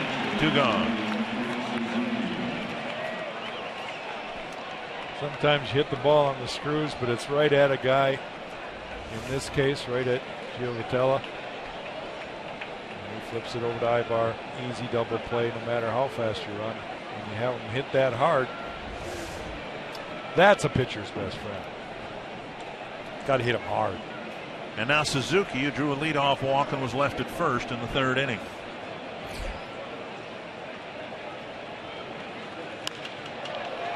Short right center field. Dragging in is Calhoun. And the Twins send just 3 men to the plate, even though they get a hit leading off the 5th inning.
It's 2-0 Angels as we go to the bottom of the 5th inning. Now we had a scene there. Was somebody coming in on a boogie board or surfing perhaps? Now you were once a ski jumper, right? I was. And would you ever, had you been brought up out here, would you be a surfer? Would that appeal to you? You know, it's not a fair question. I don't know. I mean, I probably would have, but I'm not a real fan of being in the water. I'm a fan of being on the water. Okay. And I guess the surfboard's on the water, but you got to be in the water to get on the water. Better be prepared to be in the water. Yep. Robertson leading off, 1-1 the count from Gibson. How about you? Yeah, I don't think I'd. I'm more like you in that I'd rather be on the water than in it, especially, you got sharks and all that kind of stuff. A couple of fish. I don't worry about fish. I'm worried about sharks. Robertson with a single to left. Robertson, the replacement for Trout with 2 hits. Yeah, I got big muskies in my lake. I go into the lake carefully on that lake. Run or skate in the RBC Race for the Kids Minnesota Half Marathon at 5K. Benefiting Ronald McDonald House Charities Upper Midwest on Saturday, August 1st. The top fundraiser wins a trip for 2 to Grand Cayman. For more details, visit foxsportsnorth.com and click on upcoming events. Another leadoff single for the Angels. They've had 3 of those, and in the other innings where they've gotten a leadoff single, they've scored a run. Bunted in the air, and Gibson with the catch. Nobody at first to get the double play, with Mauer charging from first as well. In addition to developing as a reliable starting pitcher, arguably one of the better young right-handed pitchers in the game, this guy is going to win a Gold Glove, I think, before his career is over. He does a good job of finishing his throws. He becomes the 5th infielder because he doesn't fall off terribly bad to the first base side like a lot of the right-handers does. And he prides himself. He really does. He'd be the kind of guy that if Paul Molitor said go out there and take some ground balls with Eduardo Escobar, he would probably say, all right, Eduardo, 25 ground balls. Let's see who does better. That's the kind of guy Kyle Gibson is. It's Cole Calhoun, a bouncer to second and a walk so far tonight. Sometimes you can look at a infielder and you can tell that he wants the ball hit to him, and I get that sense, believe it or not, from Kyle Gibson. I think it's a part of the game he enjoys, defending his position on the mound. As long as it's not at 120 miles an hour. We all like those little nubbers. It's those line drives that you go, oh, thank you God, I'm still alive, I'm breathing. 2-0. Now Bert has said that he never got hit above the waist in his pitching career, and you got in the All-Star game you got drilled in the arm, right? No, that wasn't the All-Star game. That was my first game back against Detroit. Okay. I got hit in the foot in the All-Star game, but I did get the hardest ball that was ever hit off me, that hit me, was right in my belly button. Fouled away. 2-1. And I prided myself in having tremendous reaction time. And before I could get the glove from basically my hip to my belly button, which takes about 1/1,000,000th of a second, the ball hit me. Al Oliver. I figured that ball was going about 140 miles an hour. So I just had to make sure that the next time he came to the plate, another one of those terrible pitches that it slipped and I hit him in the kneecap. But he didn't swing as hard. 2-1. And a foul back 2-2. Yeah, that was a scary moment because I really never saw the ball. I mean, it was hit so hard. And I learned, and this might sound totally ridiculous to you, but I learned that the middle of the plate, the ball comes back towards you. Both sides of the plate, it usually goes towards that side. And, I looked at it this way. If I threw it down the middle, duck. And you had what's coming to you. Yeah. Swing and a miss. Another strikeout for Gibson. 2 down. Kyle's racking up some strikeouts here. It's number 6 for him. Good breaking ball again. Calhoun, that one really bit in the inner part of the plate underneath his hands. Here's Pujols. Gibson got him on a breaking ball well off the plate in a key spot. Angels ended up getting a run in the 3rd inning, but just think what could have happened that inning. They had the bases loaded, nobody out, and Pujols at the plate. Gibson struck him out, and then Ibar lifted a short fly to left, and while a run did score on the play, Gibson got 2 outs with 1 pitch. Rosario's throw off line to his in his defense. He was running toward the right field and had to kind of make a off-balance throw. Fox Tracks presented by Chrysler, and Kurt Suzuki had the ball cut off, and they ended up getting 2 outs on 1 play. So it's a different type of damage control, but kept the Twins in the ball game. Now a check swing, and it's 2-0. Well, Pujols is the kind of guy you can't afford to make one mistake, not one, because you don't hit 550 home runs without being able to hit mistakes.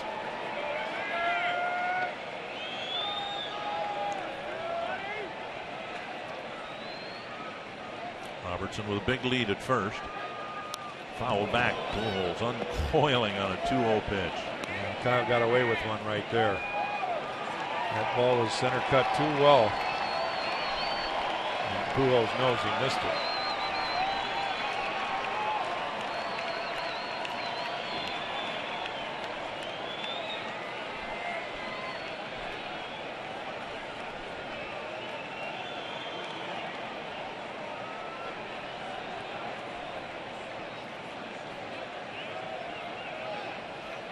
Got him. A pickoff at first. And not an insignificant pickoff at that, with Pujols ahead on the count. And Joe West telling Kyle Gibson and the Twins to stay close because the Angels may challenge this. But it's apparent on that replay that they did pick him off, and now the Twins continue on heading to the dugout. Robertson picked off. Gibson facing just 3 men in the 5th. And Pujols will lead off the 6th instead of hitting here in the 5th with a man aboard.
Where you could win $100 worth of scratch-off tickets courtesy of the Minnesota Lottery.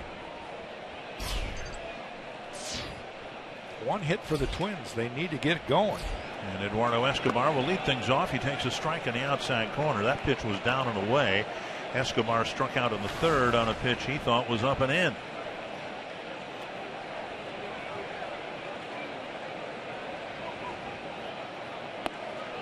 And that was up and in. 1-1. Shoemaker with an ERA of just over 3 last year, just under 5 so far this year, but he's pitched 5 shutout innings against the Twins. Swinging a foul. Saturday was Scott Kazmir. Sunday it was Jesse Chavez. Yeah. Well, to his credit, Matt Shoemaker is doing a good job of changing eye looks. He's up and down. He's not afraid to come and brush a guy back along the inner part of the plate. He's giving him all sorts of different looks. So he has pitched a very good game. At this point, only the 2 walks and just the 1 hits. Twins really have been struggling here. And a pitch up. 2-2. 1 single, It was a clean hit. 2 walks. Twins hope that the third time through the order they'll have some better swings and better luck against Shoemaker. And now 3-2. There was the leadoff walk in the third to Suzuki, but the Twins didn't do anything with it. And Escobar, of course, not one to draw a bunch of walks. He's drawn 8 on the season and over 200 at bats.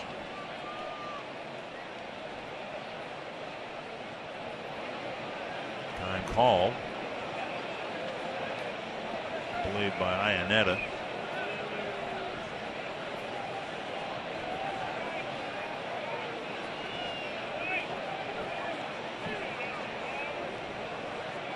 Full count.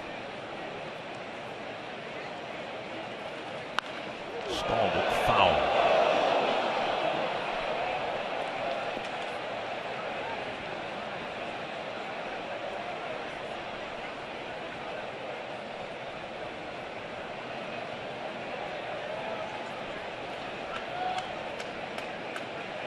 Hard to see the signals from Iannetta.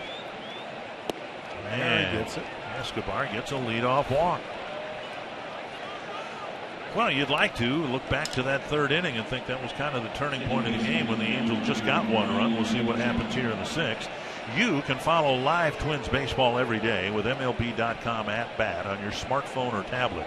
Stay connected to the Twins all season with MLB.tv Game of the Day, in-game highlights, live look-ins, replay reviews, radio broadcasts, and more. Browse the app's new features, including StatCast tracking videos and bilingual access for Spanish-speaking fans. Download MLB.com @bat, the #1 app for live baseball. Now Dozier, 20 home runs on the year. 2 strikeouts, though, tonight against Matt Shoemaker. He's gone down on strikes both times, swinging and missing on a slider down and away.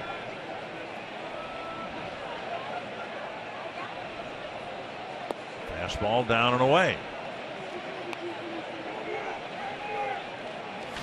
To his credit, Shoemaker has thrown some very good sliders to Dozier. It's not been a good season for Shoemaker in terms of eating up innings.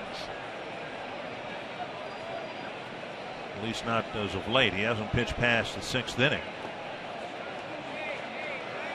in his last 5 starts. And he seems to come out here in the 6th inning looking like maybe he's starting to fatigue a little bit. He's misfired to Escobar and now falling behind 2 balls and no strikes. There's his pitching coach, Mike Butcher.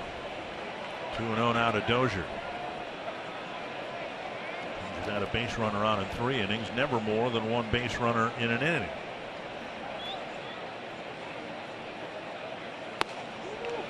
And Bryan takes a fastball belt high over the middle of the plate. You don't see him take too many of those. 2-1.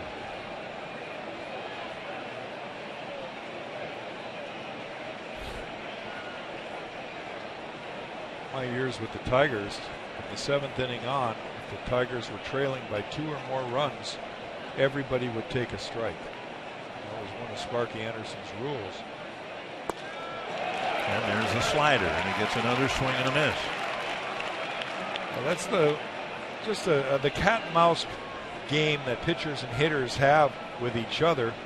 Dozier probably looking for the slider on the previous pitch. Shoemaker throwing one of his better fastballs, and then he comes right back with that good slider again to Brian Dozier. Now count all even. 2-2.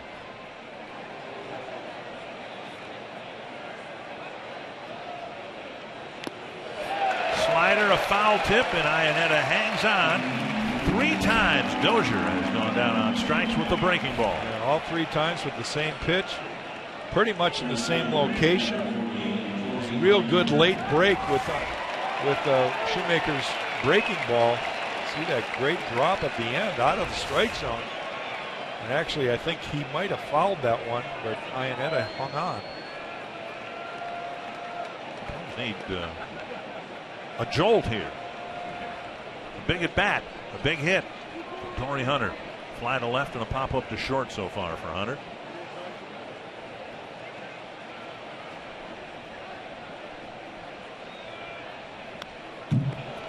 fastball and fouled it back. It's one thing that's been consistent. You've been at the game, see if you agree.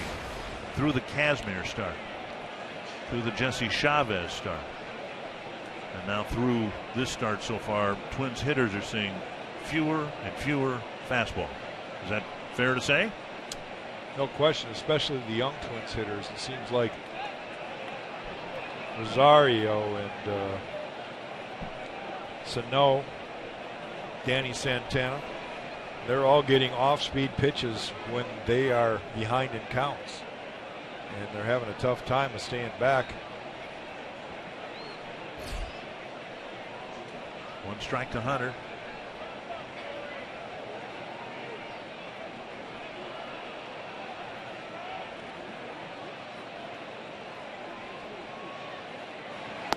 And a fastball just up out of the strike zone. 1-1. Good take by Hunter. It's interesting, the dynamics right here at home plate. Joe West was the umpire earlier in the year that Torrey Hunter had a big disagreement with. On opening day, the end of the game, yeah.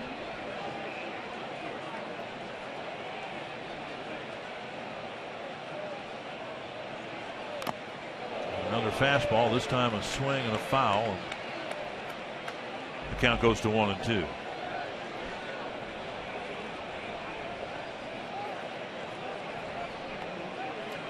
Shoemaker with a strikeout in the first, 2 in the second, 2 in the third, 2 in the fourth,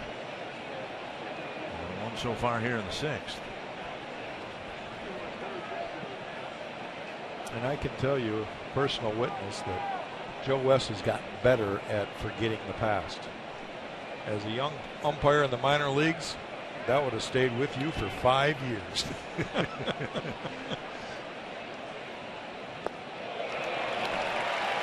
And Hunter goes down on strikes, 2 down.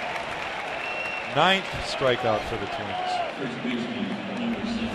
Another breaking ball. See the location. Well out of the zone. Torrey looking for dead red, and he got the old wrinkle. Mauer tonight has drawn a walk and struck out.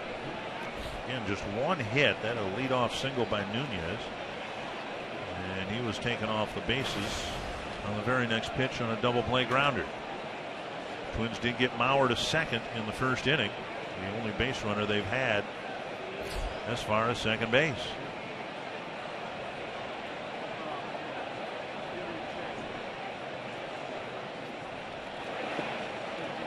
Blocked by Iannetta, ball 1.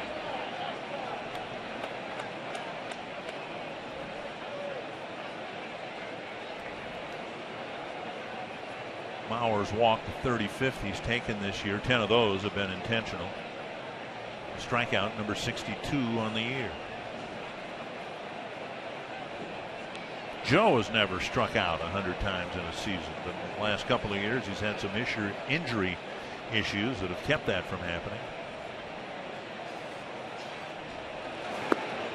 Strike on the outside corner, and it's 1-1.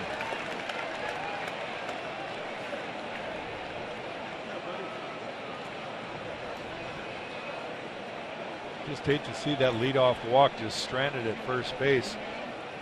Suzuki was stranded at first base back in the 3rd inning. Leadoff walk, and now Escobar with 2 outs still at first base.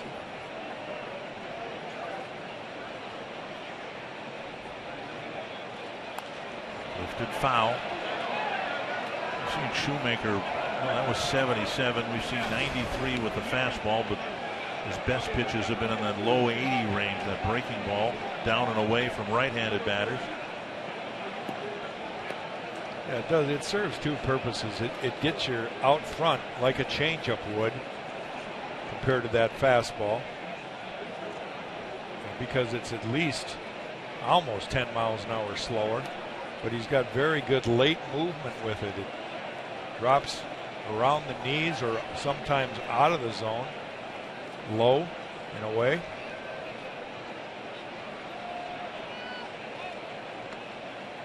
Escobar back to the bag. Might be a little bit easier for a left-handed hitter to recognize that pitch than the right-handers. Joe's always had a very good eye at the plate.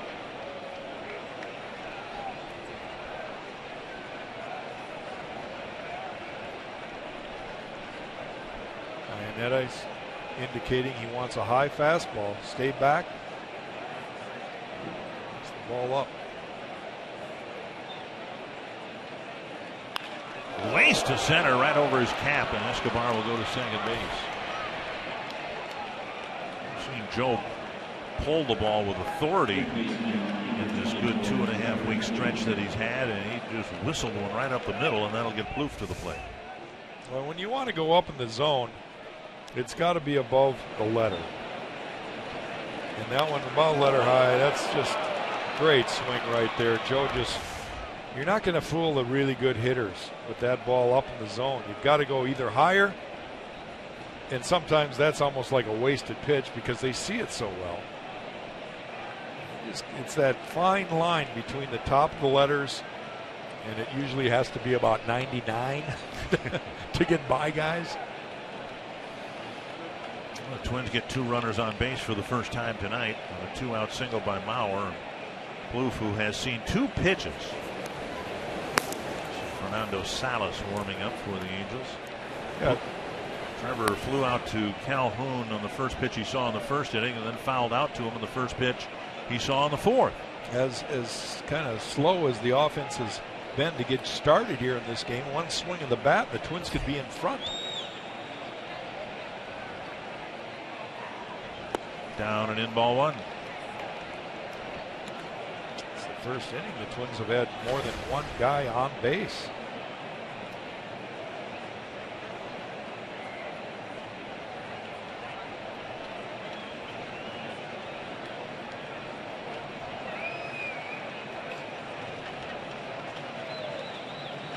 One and 0 to Trevor Plouffe.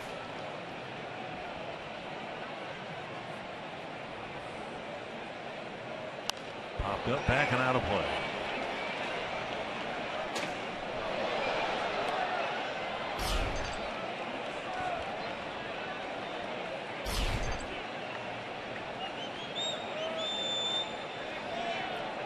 Plouffe on the season. Dozen home runs. 23 doubles, 3 triples, 37 extra base hits. See the balls and strikes, total of 87 pitches for Shoemaker. 1-1 to the Twins' third baseman. On the outside corner.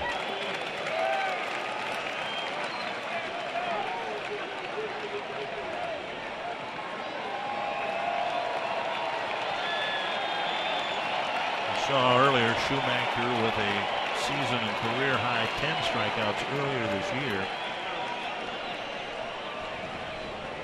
Came way back on May 4th against the Mariners. 1-2 to Trevor Plouffe.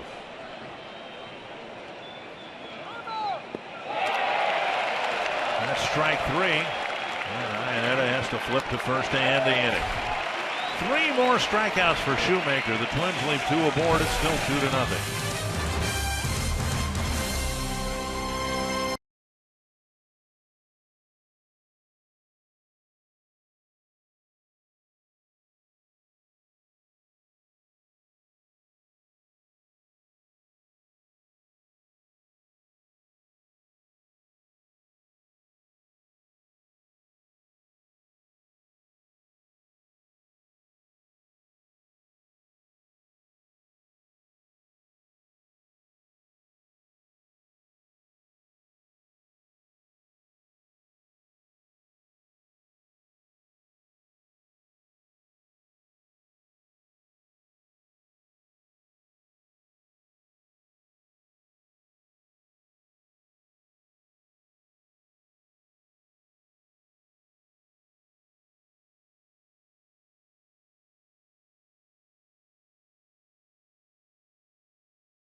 See where Toyota takes you. Test drive one at your Toyota dealer. Toyota, let's go places. By Sanford Orthopedics and Sports Medicine, for the everyday competitor in all of us. And by McDonald's, with $1.69 iced coffees and 69-cent vanilla cones, you can get Totes treats excited all summer long at McDonald's. 2-0. Angels in front. Albert Pujols will lead things off. Then Eric Ibar and David Freese facing Kyle Gibson.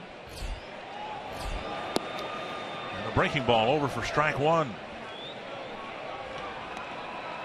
Twins come back and win this game. It might be largely due to what happened in the third inning when Gibson had a huge at bat with Pujols. Bases loaded, nobody out. He struck him out. The Angels got a run, but only one in what could have been a disastrous inning for the Twins. They're still very much in this game. Obviously need to get some run scoring done, but it's been a bit of a struggle for Kyle Gibson with his command, but really, like you just mentioned, considering that, the damage control has been pretty good too. He's only allowed the 2 runs, 6 strikeouts, and just the 1 walk. An interesting chat with Pujols before the game today. I found it interesting. He probably didn't think so much. It was interesting. Bouncer toward the hole, backhanded by Escobar, comes up firing, and Mauer can't hang on. Pujols spins out. He tried to go for second base and hobbles back to the bag. Had Mauer been able to backhand that low throw, it would have been a tremendous play in the hole by Escobar. At any rate, Pujols reaches, and the Angels fans and dugout holding their collective breath. You see the great effort right there by Eduardo Escobar, and then he throws a little up the line. It's almost like that was going to be a hit anyway. Joe might have been better off coming off the bag and trying to make sure the ball doesn't get by him. Whoops. And the smile, I'm sure, comes as great relief to the Angels fans. Another leadoff hit. And now here's Ibar. Singled and scored once, drove in a run with a fly ball next. Now he takes up an in ball 1. Anyway, we'll talk more about it as we move through our telecast here, but had an interesting chat with Pujols regarding Miguel Sano. Very much aware of his countryman who's burst onto the scene with the Twins and showing so much promise. Bounced foul, and Mauer with the pickup 1-1. Sano unable to start tonight. Showed reported great improvement in his sprained ankle. Available perhaps to pinch hit tonight and start tomorrow. Yeah, I find it interesting for a guy like Sano or a Byron Buxton. I think it's important that they watch a young Mike Trout, Bryce Harper, guys that are the real young stars of the game, and see how they go about their business. I think they can learn so much just from watching. Back to Gibson, who throws, and nobody out. Threw it too fast. Another great play by Kyle, but you've got to give the shortstop Escobar time to get to the bag. You rush the throw a little bit. You're taught to throw it over the bag. And he threw it over the bag, but well up to the right, or to the first base side. Everybody's safe. It's going to be a fielder's choice for Ibar. No error on the throw. So first and second, more difficulty for Gibson, and he'll face David Freese. He's had no difficulty in striking Freese out. 3 pitches in the second, 3 pitches in the fourth.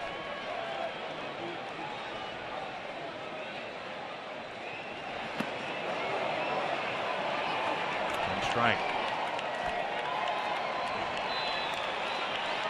7 pitches, 7 strikes to David Freese.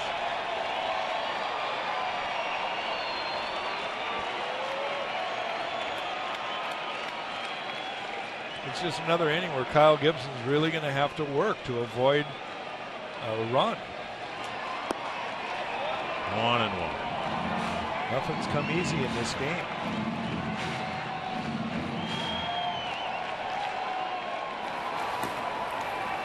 Boyer warming up. With Gibson approaching 100 pitches.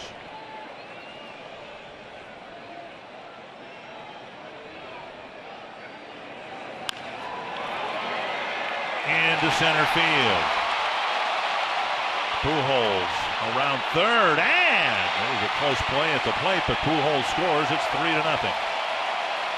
Ibar's arguing that there was interference there at second base. Yeah, at second base with Escobar. And now Mike Scioscia is going to come out and argue the same thing. And I'm sure he's going to ask him to have the umpires get together and see if anybody else saw it. We're going to see it clear right here. Escobar going to the bag, and then he just turns his back, and he's right in the way of Ibar rounding the bag. That's interference. He should be awarded third base. Yep, I would agree.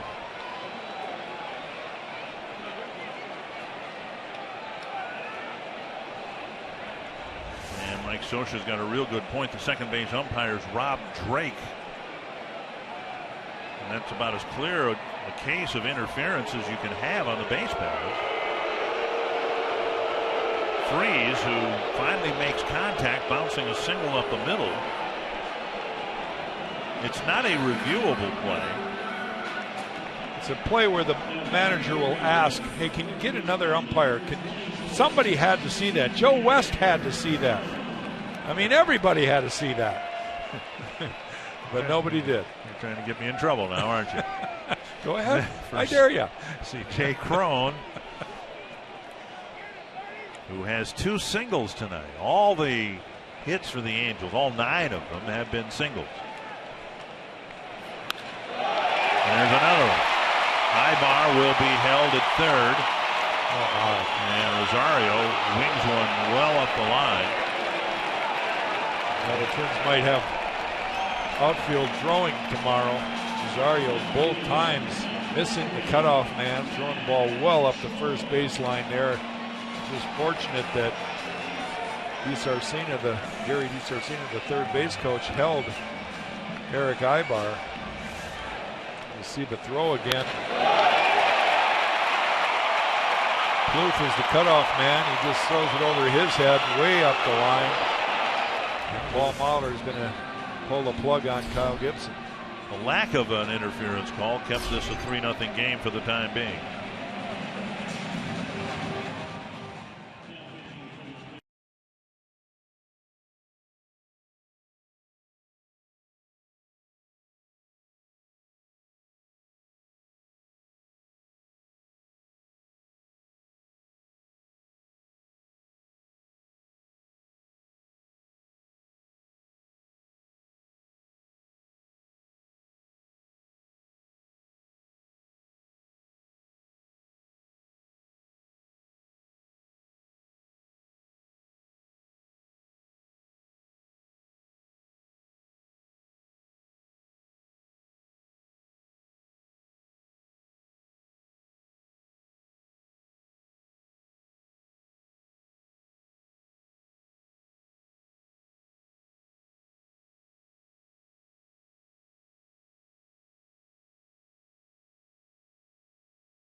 Job making him work every at bat.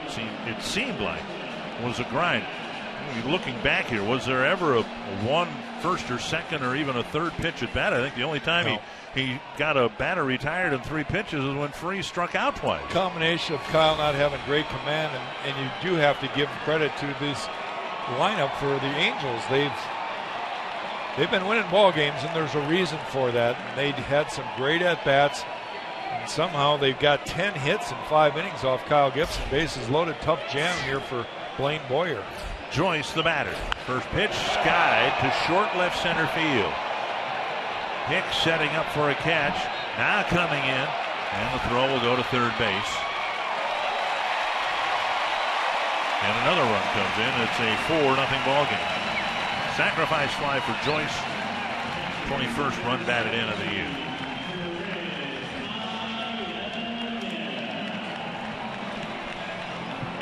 Coming in was Ibar. He runs well. Hicks had no chance of throwing him out.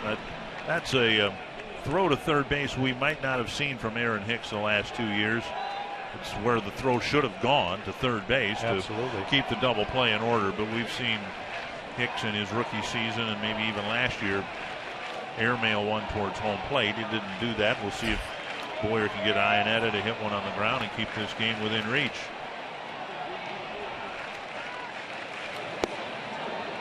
Sinker down and in. I think in a 1-0 game or a 2-2 game, those closer games, you know, you're still in the 6th inning, kind of the middle part of the game. You're not in the late inning, 7, 8, 9. You can afford to maybe make that throw to the plate, but when you're down by 3 already, that was the 4th run scored. You've got to keep the double play in order. Swing and a miss. You saw Hicks come over. He was trying to position himself, and once he had to take a step back, I think he recalibrated his thoughts as to where the throw should go. Yeah, Matt Joyce, that ball carried a little bit further than we originally thought it was going to. It was about medium depth, center field, left center, and he probably had no chance at all. Ibar runs well. Missing inside 2-1. 2 runs here in the 6th, and maybe the biggest play in this inning. More than the 3 singles, the fact that Gibson had a double play grounder hit right back at him off the bat of Ibar, and the Twins didn't get any outs on the quick throw. High and deep to left.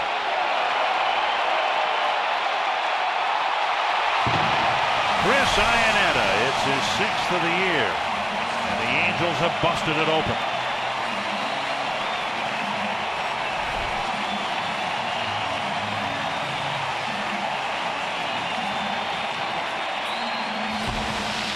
Well, a little concerning. Blaine Boyer coming in and throwing one right down the middle. Iannetta, we talked about it early in the game, how he will not miss those balls that are cookies. That one was center cut. It's right in the heart of the whooping zone. And he did not miss it. When the team's swinging as well as the Angels are swinging, you've got to avoid those freebies, and that one really was a freebie.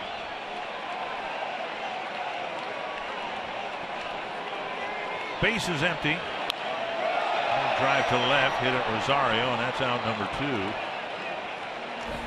The Angels, who didn't hit much to the outfield, at least the hits that Gibson gave up were all singles, and the Angels are hitting Boyer pretty hard here. Bottom 3rd of the order as a sacrifice fly, 3-run home run, and Robertson's lineout. Giavotella will hit.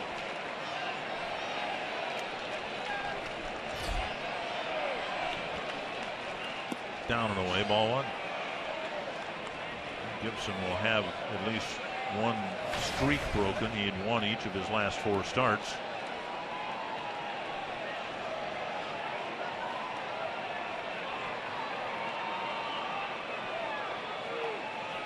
Twins in danger of losing 3 in a row on this road trip.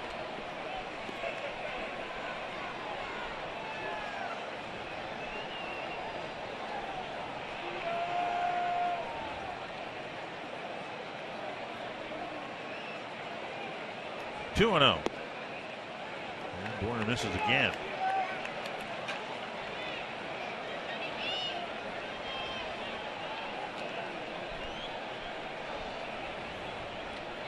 Another long inning for the Twins defenders. Just kind of standing around.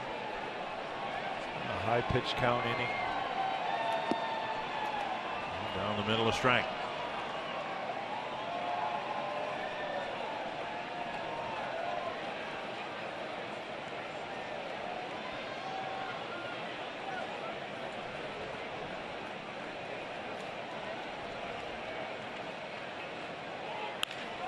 Hit hard to Rosario over. He didn't make the catch.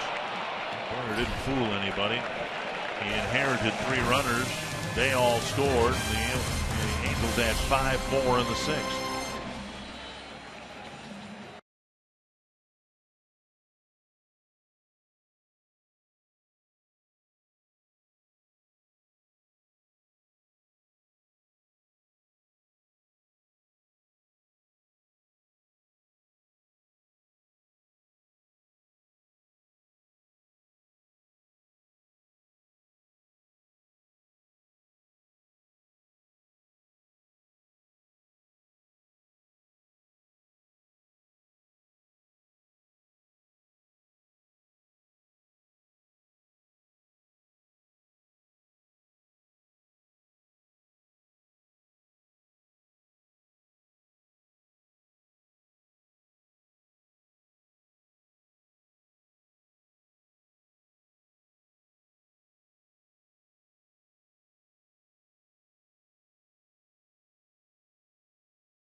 Story of the game. Well, there's one run, and that came early in the game. And Kyle Gibson kind of struggled, and then David Freese hit a ball up the middle. Pujols scores the second run of the game. And with 3 men on, Chris Iannetta loses a ball out there somewhere, and that made it really ugly. Twins trail 7-0. 2 men on, excuse me. So a 5-run 6th. And the Angels got 6 innings of shutout ball from Matt Shoemaker. Now they'll turn the ball over. Shoemaker had the Twins number.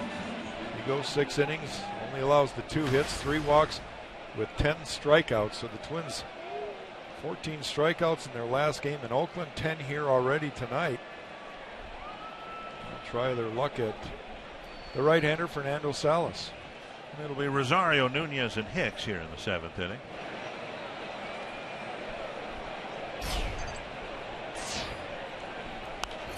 Fouled away. Rosario had a burst before the All-Star break that got the batting average up above 280, but now on the road trip, strikeouts have become a problem.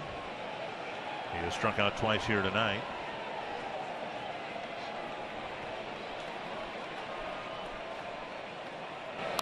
And another foul. I think we've seen a lot of that too. When he has been on a pitch, he's fouled it back instead of driving it, that we saw so frequently in May, June, and early July, and then with 2 strikes, the off-speed stuff going. And we'll see. I mean, the league gets the word out. I mean, scouts are there. There's so much information. We'll see what he does here with 2 strikes. A fastball, and it's another foul.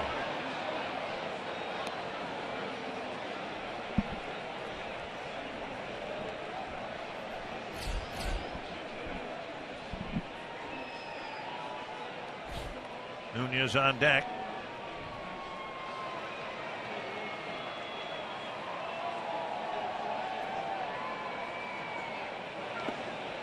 One and 2.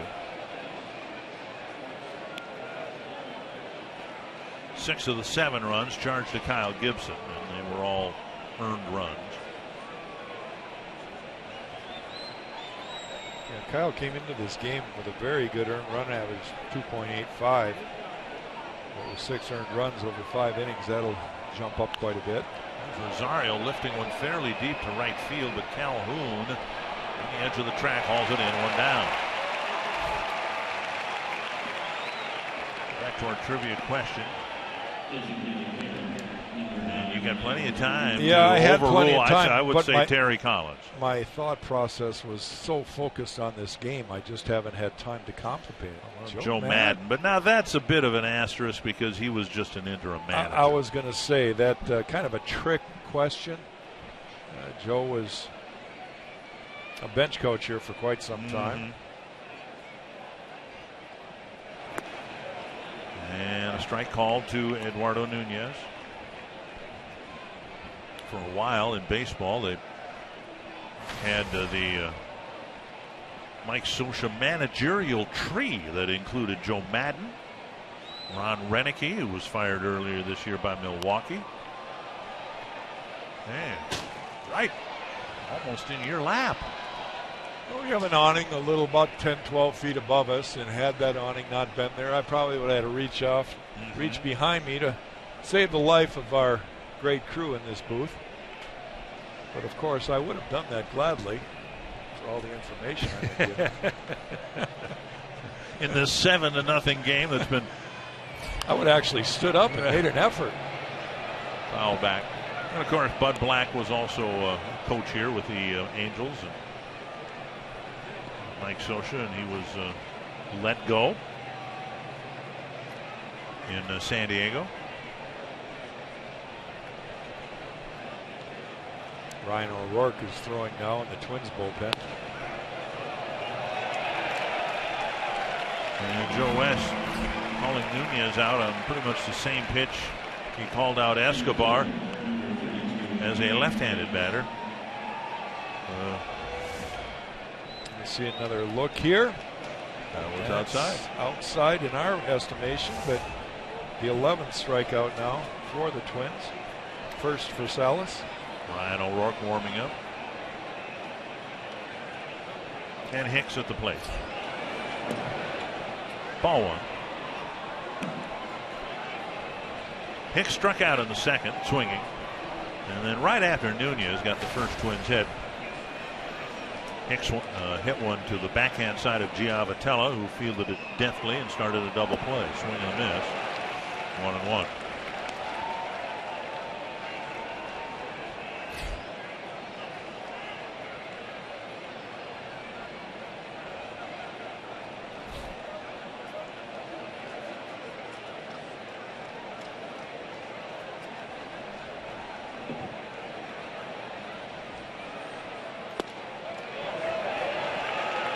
Two.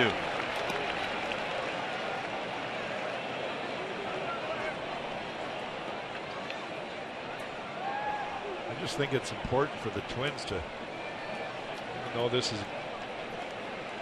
appears to be another one of those blowout games trailing by 7 runs, they need to grind it out on piece. They need to find a way to really try to go into tomorrow's game with a little bit of energy. The offenses come out of the gates here pretty flat. 1-2. Years ago, the Twins finished the first half here in Anaheim and limped in offensively.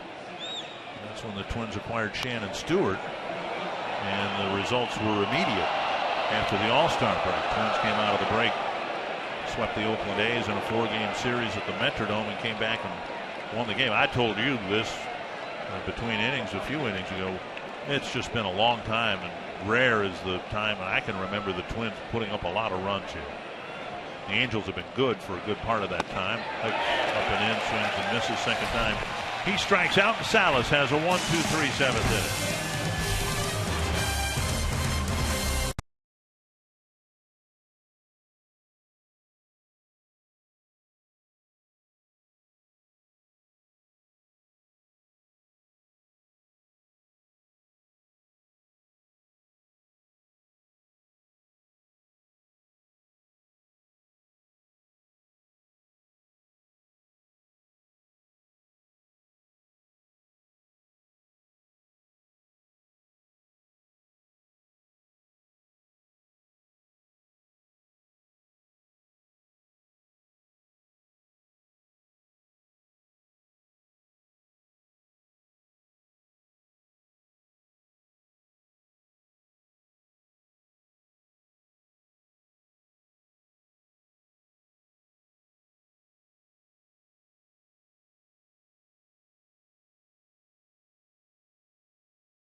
photo of the game, you can tweet your strongest fan photo to hashtag North Data Strong Fan for a chance to be featured in an upcoming broadcast brought to you by T-Mobile. Paul, we thank you for your photo. Twins having a tough road trip out here on the West Coast. I think everybody expected it would be tough. The Twins won the opener, could have won the second game since they scored those 2 runs late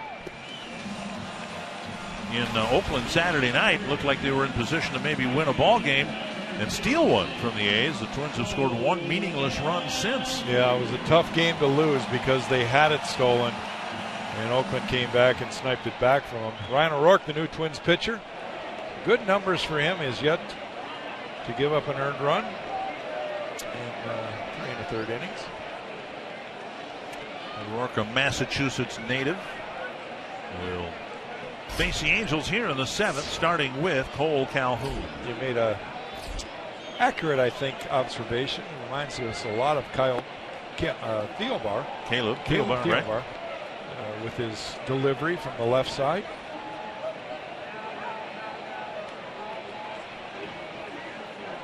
Calhoun, Pujols, and Ibar here in the Angel 7th.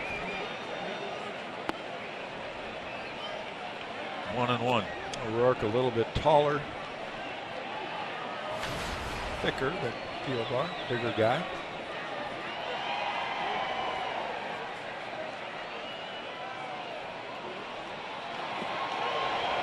Swing and a miss, 1-2.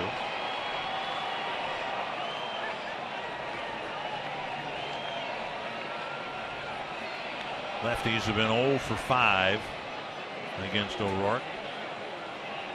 Righties have been 0 for 5. Can't do much better than that. No. There's a tapper up the line. O'Rourke has plenty of time and makes the play. 1 down. You can imagine as the Twins are scuffling a little bit right now, trying to get some late inning relief help, that O'Rourke could be the guy that could be asked to get a key left-handed batter out. Maybe even a little later in the game than he's pitched so far. Jose Alvarez warming up. Well, O'Rourke pretty much has kind of assumed the role that J.R. Graham has also, is kind of the mop-up guys, only he's from the left side. And the experience that he's gaining here at the big league level, if he continues to show that he can get guys out and kind of stop the bleeding, you know, his stock kind of goes up in the bullpen, and he might get a little tougher situation.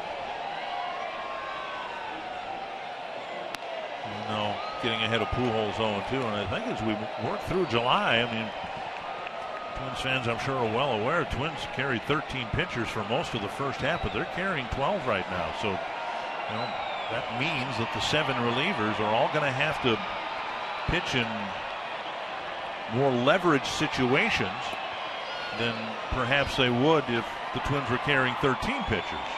You really hate to have that number going back to 13, because that's pretty much an indication that your starters aren't doing their job again. And you need more help in the bullpen. And you lose another bench player. Right now, they have 4 guys on the bench.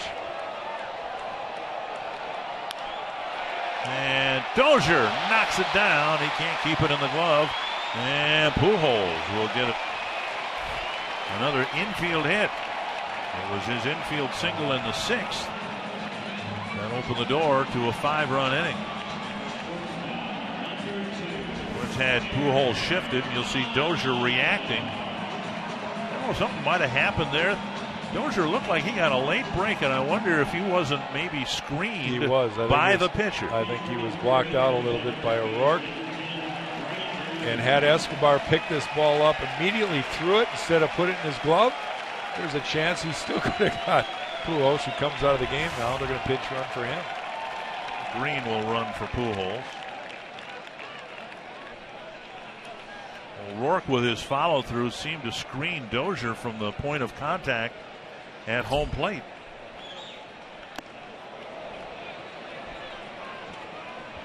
One strike. First hit that O'Rourke has allowed in the big leagues.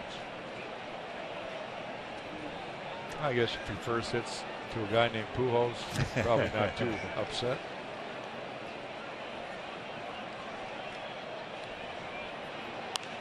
Fouled away over the Twins dugout. My first All-Star hit was given up to a guy named Rose, so I wasn't too upset. Okay. Actually, I was upset, but I guess I can accept it a little easier. Not like he didn't get anybody else.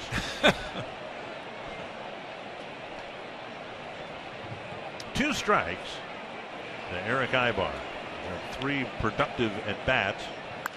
The ball hit the left, and Rosario over a few steps makes the catch for round number 2. You can spend your summer at Target Field, become a Twin season ticket holder with the new Pick 10 plan. Just take 10 of the remaining games, and you can save off the box office price. Enjoy sweet spot benefits exclusive to Twin season ticket holders, including 10% off game day food and merchandise at Target Field. Learn more about package options by visiting twinsbaseball.com/pick10 or by calling 612-33-TWINS. Here's Freeze.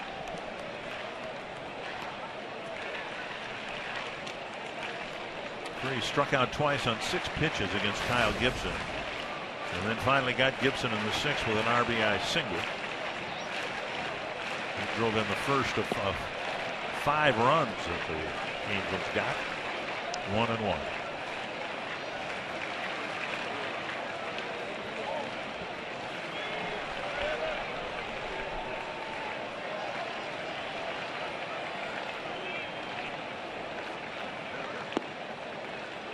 Two and 1.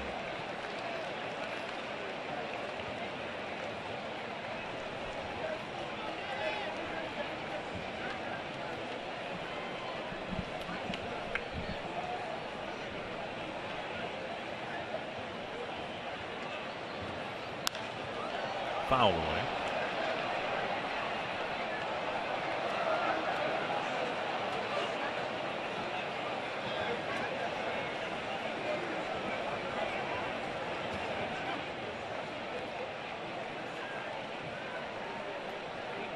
Rourke trying to put a 0 up here in the 7th inning. The Angels put 6 up, or 5 runs up in the 6th.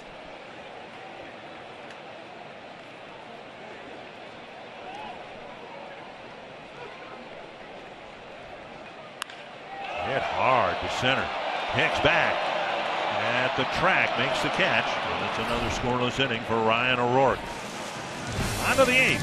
The Angels up 7-0.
is hosting a family that was, as a young child, dealing with leukemia. Of course, Rodney lost his daughter to leukemia years ago and is very active in finding bone marrow donors. Here is Jose Alvarez coming out of the Angel bullpen to pitch to the Twins in the 8th. Alvarez will face Suzuki, Escobar, and Dozier.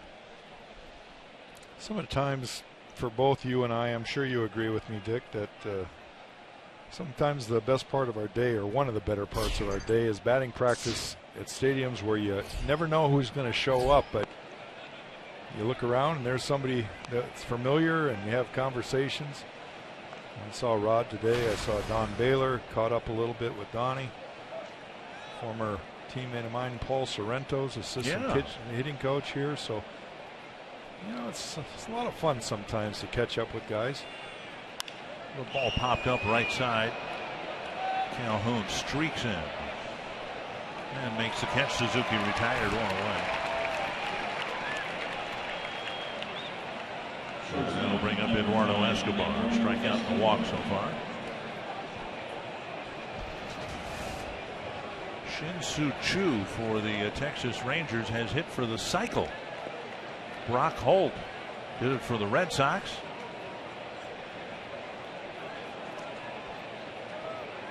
And in that game, the Texas Rangers beat the Rockies 9-0. Escobar with a strike.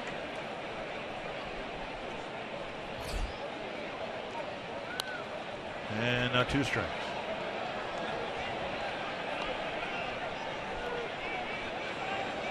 The Twins have swung the bats on this road trip. They need a dose of Target Field, but they've got 2 very important games between now and when they'll return home. You've got to get on track right here on the road. Hit pretty well to right center.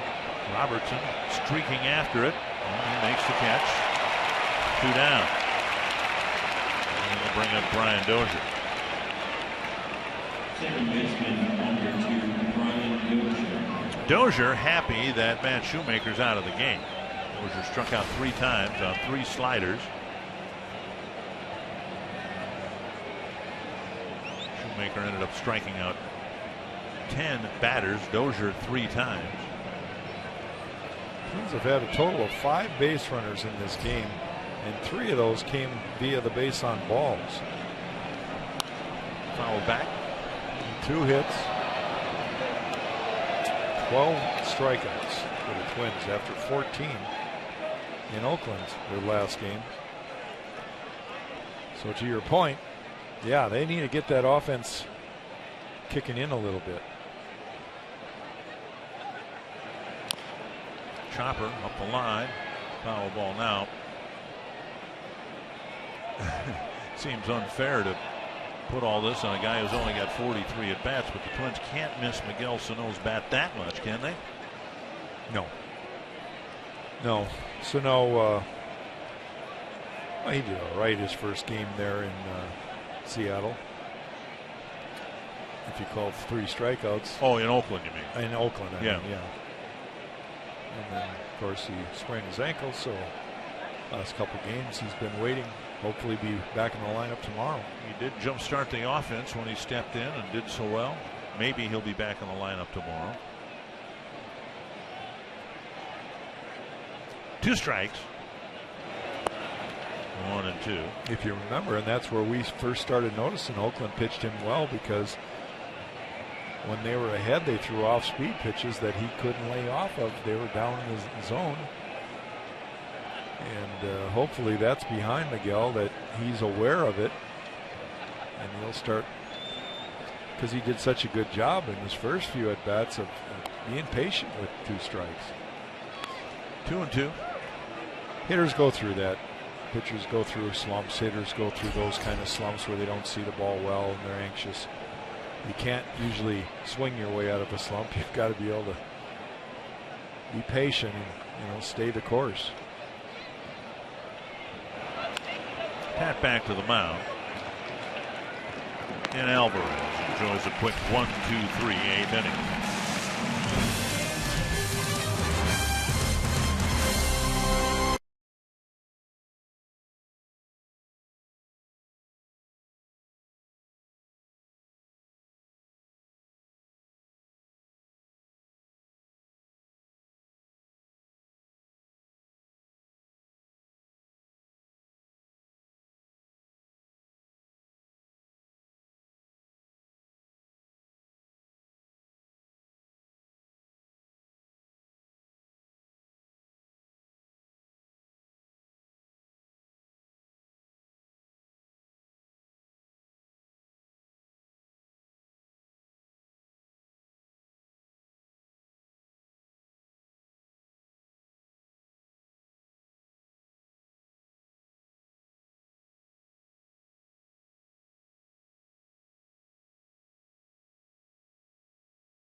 Seventh, we'll get the Angels again in the eighth inning.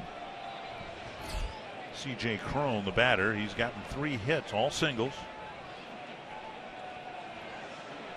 Angels with 12 hits, 11 singles, and a huge 3-run home run. Swing and a miss. More importantly, what the Angels have done is put the pressure on Twins pitching this entire game. It's like not a lot of low stress situations. Over the years, the Angels have probably done a better job than anybody else in doing that, whether it's at bat after at bat. Once guys get on base, they've always been considered to be one of the better base running teams. And now base hit between Mauer and the line. 4th hit of the night for C.J. Cron. And to his credit, he's used the whole field. His 2nd inning single went to right field, and now he gets an 8th inning hit between Joe Mauer and the baseline. Ball down and away, and he went with the pitch. That's what you're taught to do, not try to do too much. Almost a defensive swing with a pitch that's off the plate, but he shoots it by Joe Mauer. Not a chance in the world for Joe. And as the Twins struggle to regenerate some offense, it's funny saying this, but the Twins might do well to look at Cron's at bats and his approach at the plate. Not so much Pujols or some of the other veteran hitters, but Cron's done a nice job hitting the ball where it's pitched, and he's been rewarded with a 4-hit night. He's got 2 singles on the first pitch and 2 of them on an 0-2 pitch. I guess the real reality of this is baseball's a tough game, and hitters are going to go through tough times, and sometimes it happens with all the hitters at once. O'Rourke with another strikeout. But the more I watch, the more I realize guys get themselves out so many times. It's not about great pitches in a lot of cases. It's about hitters just not taking that extra split second to track the ball. Because if they did, they have this God-given talent to be able to do something with it. But when they're swinging where balls aren't in their zone yet because they're out in front or they're pulling their head off a little bit, over anxious, That's when they get themselves out, and that happens usually 7 out of 10 times for the great hitters. And now 2-0 to Iannetta. Kansas City Royals beat the Pirates 3-1. Lost Jason Vargas, starting pitcher, to an elbow injury. Fox Tracks presented by Carrier. And everybody else in the division lost. The White Sox to the Cardinals, the Tigers to the Mariners, and the Indians to the Brewers. Strike on the outside corner. It looks like it's headed that way for the Twins tonight, so the Kansas City Royals will pick up another game on the entire division.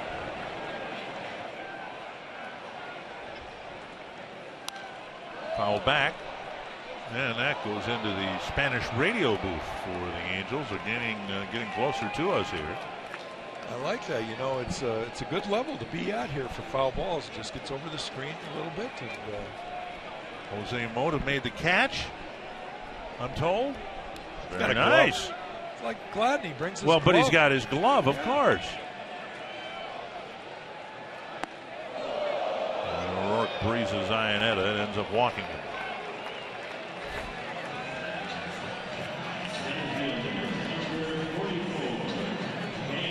First walk issued by O'Rourke. First and second one down, and now Daniel Robertson.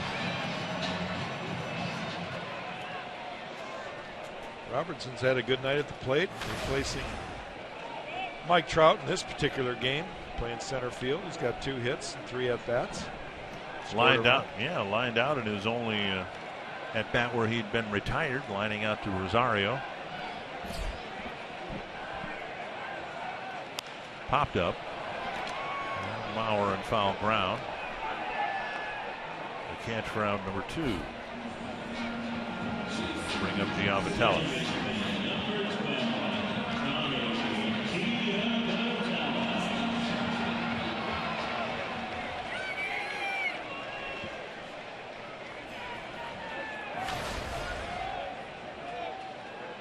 Yankees beat the Orioles, so now the Orioles are back to the 500 mark. Yankees the only team in the East with an above 500 record. Ball drilled foul. Now in the American League Central, only 2 teams are sporting winning records, the Royals and the Twins, and only 2 teams in the West.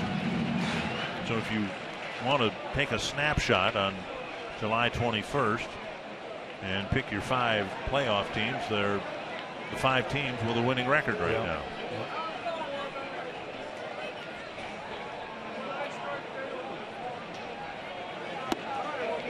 And a called strike, 0-2.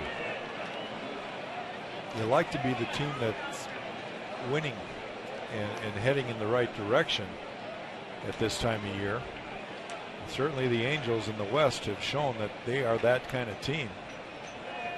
They're doing a lot of things right in tonight's game. They look very, very good, yet people who followed them all year long said 3 weeks ago that wasn't the case.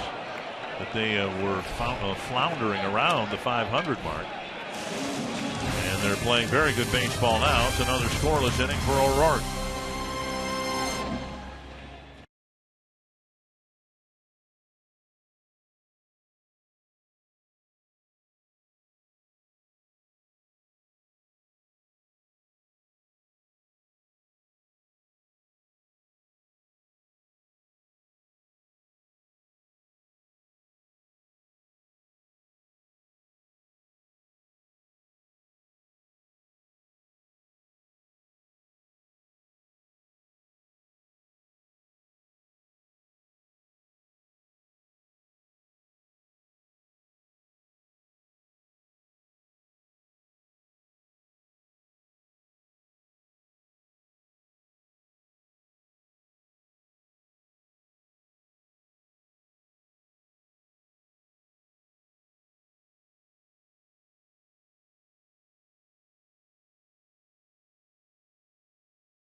It's been a night for the Angels. They are on a roll. They've won 5 in a row. They're 3 outs away from making it 6 in a row. Torrey Hunter will lead off the ninth.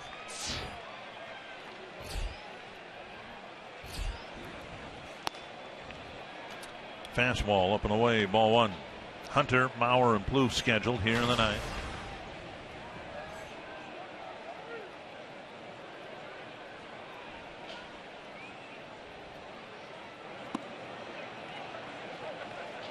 One and one.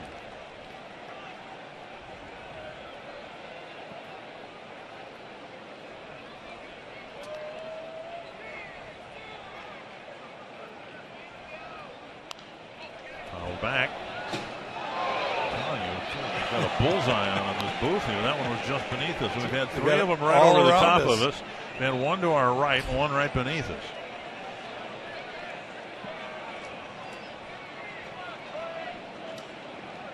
Been an excellently pitched game from the Angels staff combined.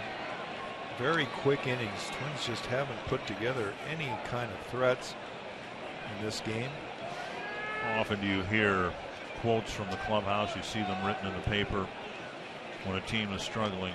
Well, when we're pitching well, we're not hitting well, and when we're hitting well, we're not pitching well. And right now, the Twins taking on an Angel team that's doing it all really well. Hunter strikes out for the second time tonight. Take a look at what's next. Brought to you by CenturyLink. And a big start for Mike Pelfrey. He's not pitched well lately. He needs to come up with a good one tomorrow against C.J. Wilson. The Twins have handled left-handers generally better than they have right-handers. And last time I checked, C.J. Wilson is left-handed. And the Twins have done well against C.J. Wilson. So Pelfrey, you're right, absolutely needs to have a good outing and help this team get back on track. Ball 1 inside with Iannetta set up over the outside corner, and he caught that awkwardly. Joe West just thankful that he caught it. 1-0. Mauer with one of the 2 Twins hits. He's also walked. And a strike. Going into the break, Twins rode Brian Dozier an awful lot, and he came through with some dramatic home runs. Maybe it's time for somebody else to step up and try to carry this team for a while and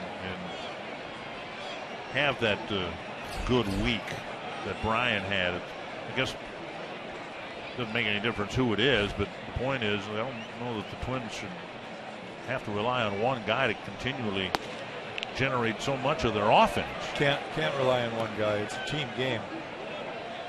The only thing, I look back and I see the momentum the Twins had and the excitement and the drive, and I think they need to remember that. It's only been a week plus, but it's been a week where the 4 days off at the All-Star break, now 5 days with yesterday's day off. It affected this team. It's apparent that they've shown it. 2 down, and that'll bring up Trevor Plouffe. Angels scoring 7 runs tonight. That's the 9th time in their last 14 games. So again, underscoring what Mike Pelfrey, who's been given some time, extra time to kind of physically recover, in the hopes that he'll have a solid game tomorrow. Yeah, second wind maybe. 2 down, and Plouffe the batter, last hope for the Twins. Trevor with 2 flyouts and a strikeout. Up to right, and Calhoun retires Plouffe for the 3rd time. 3-game losing streak for the Twins after they won the opener on the trip Friday night in Oakland.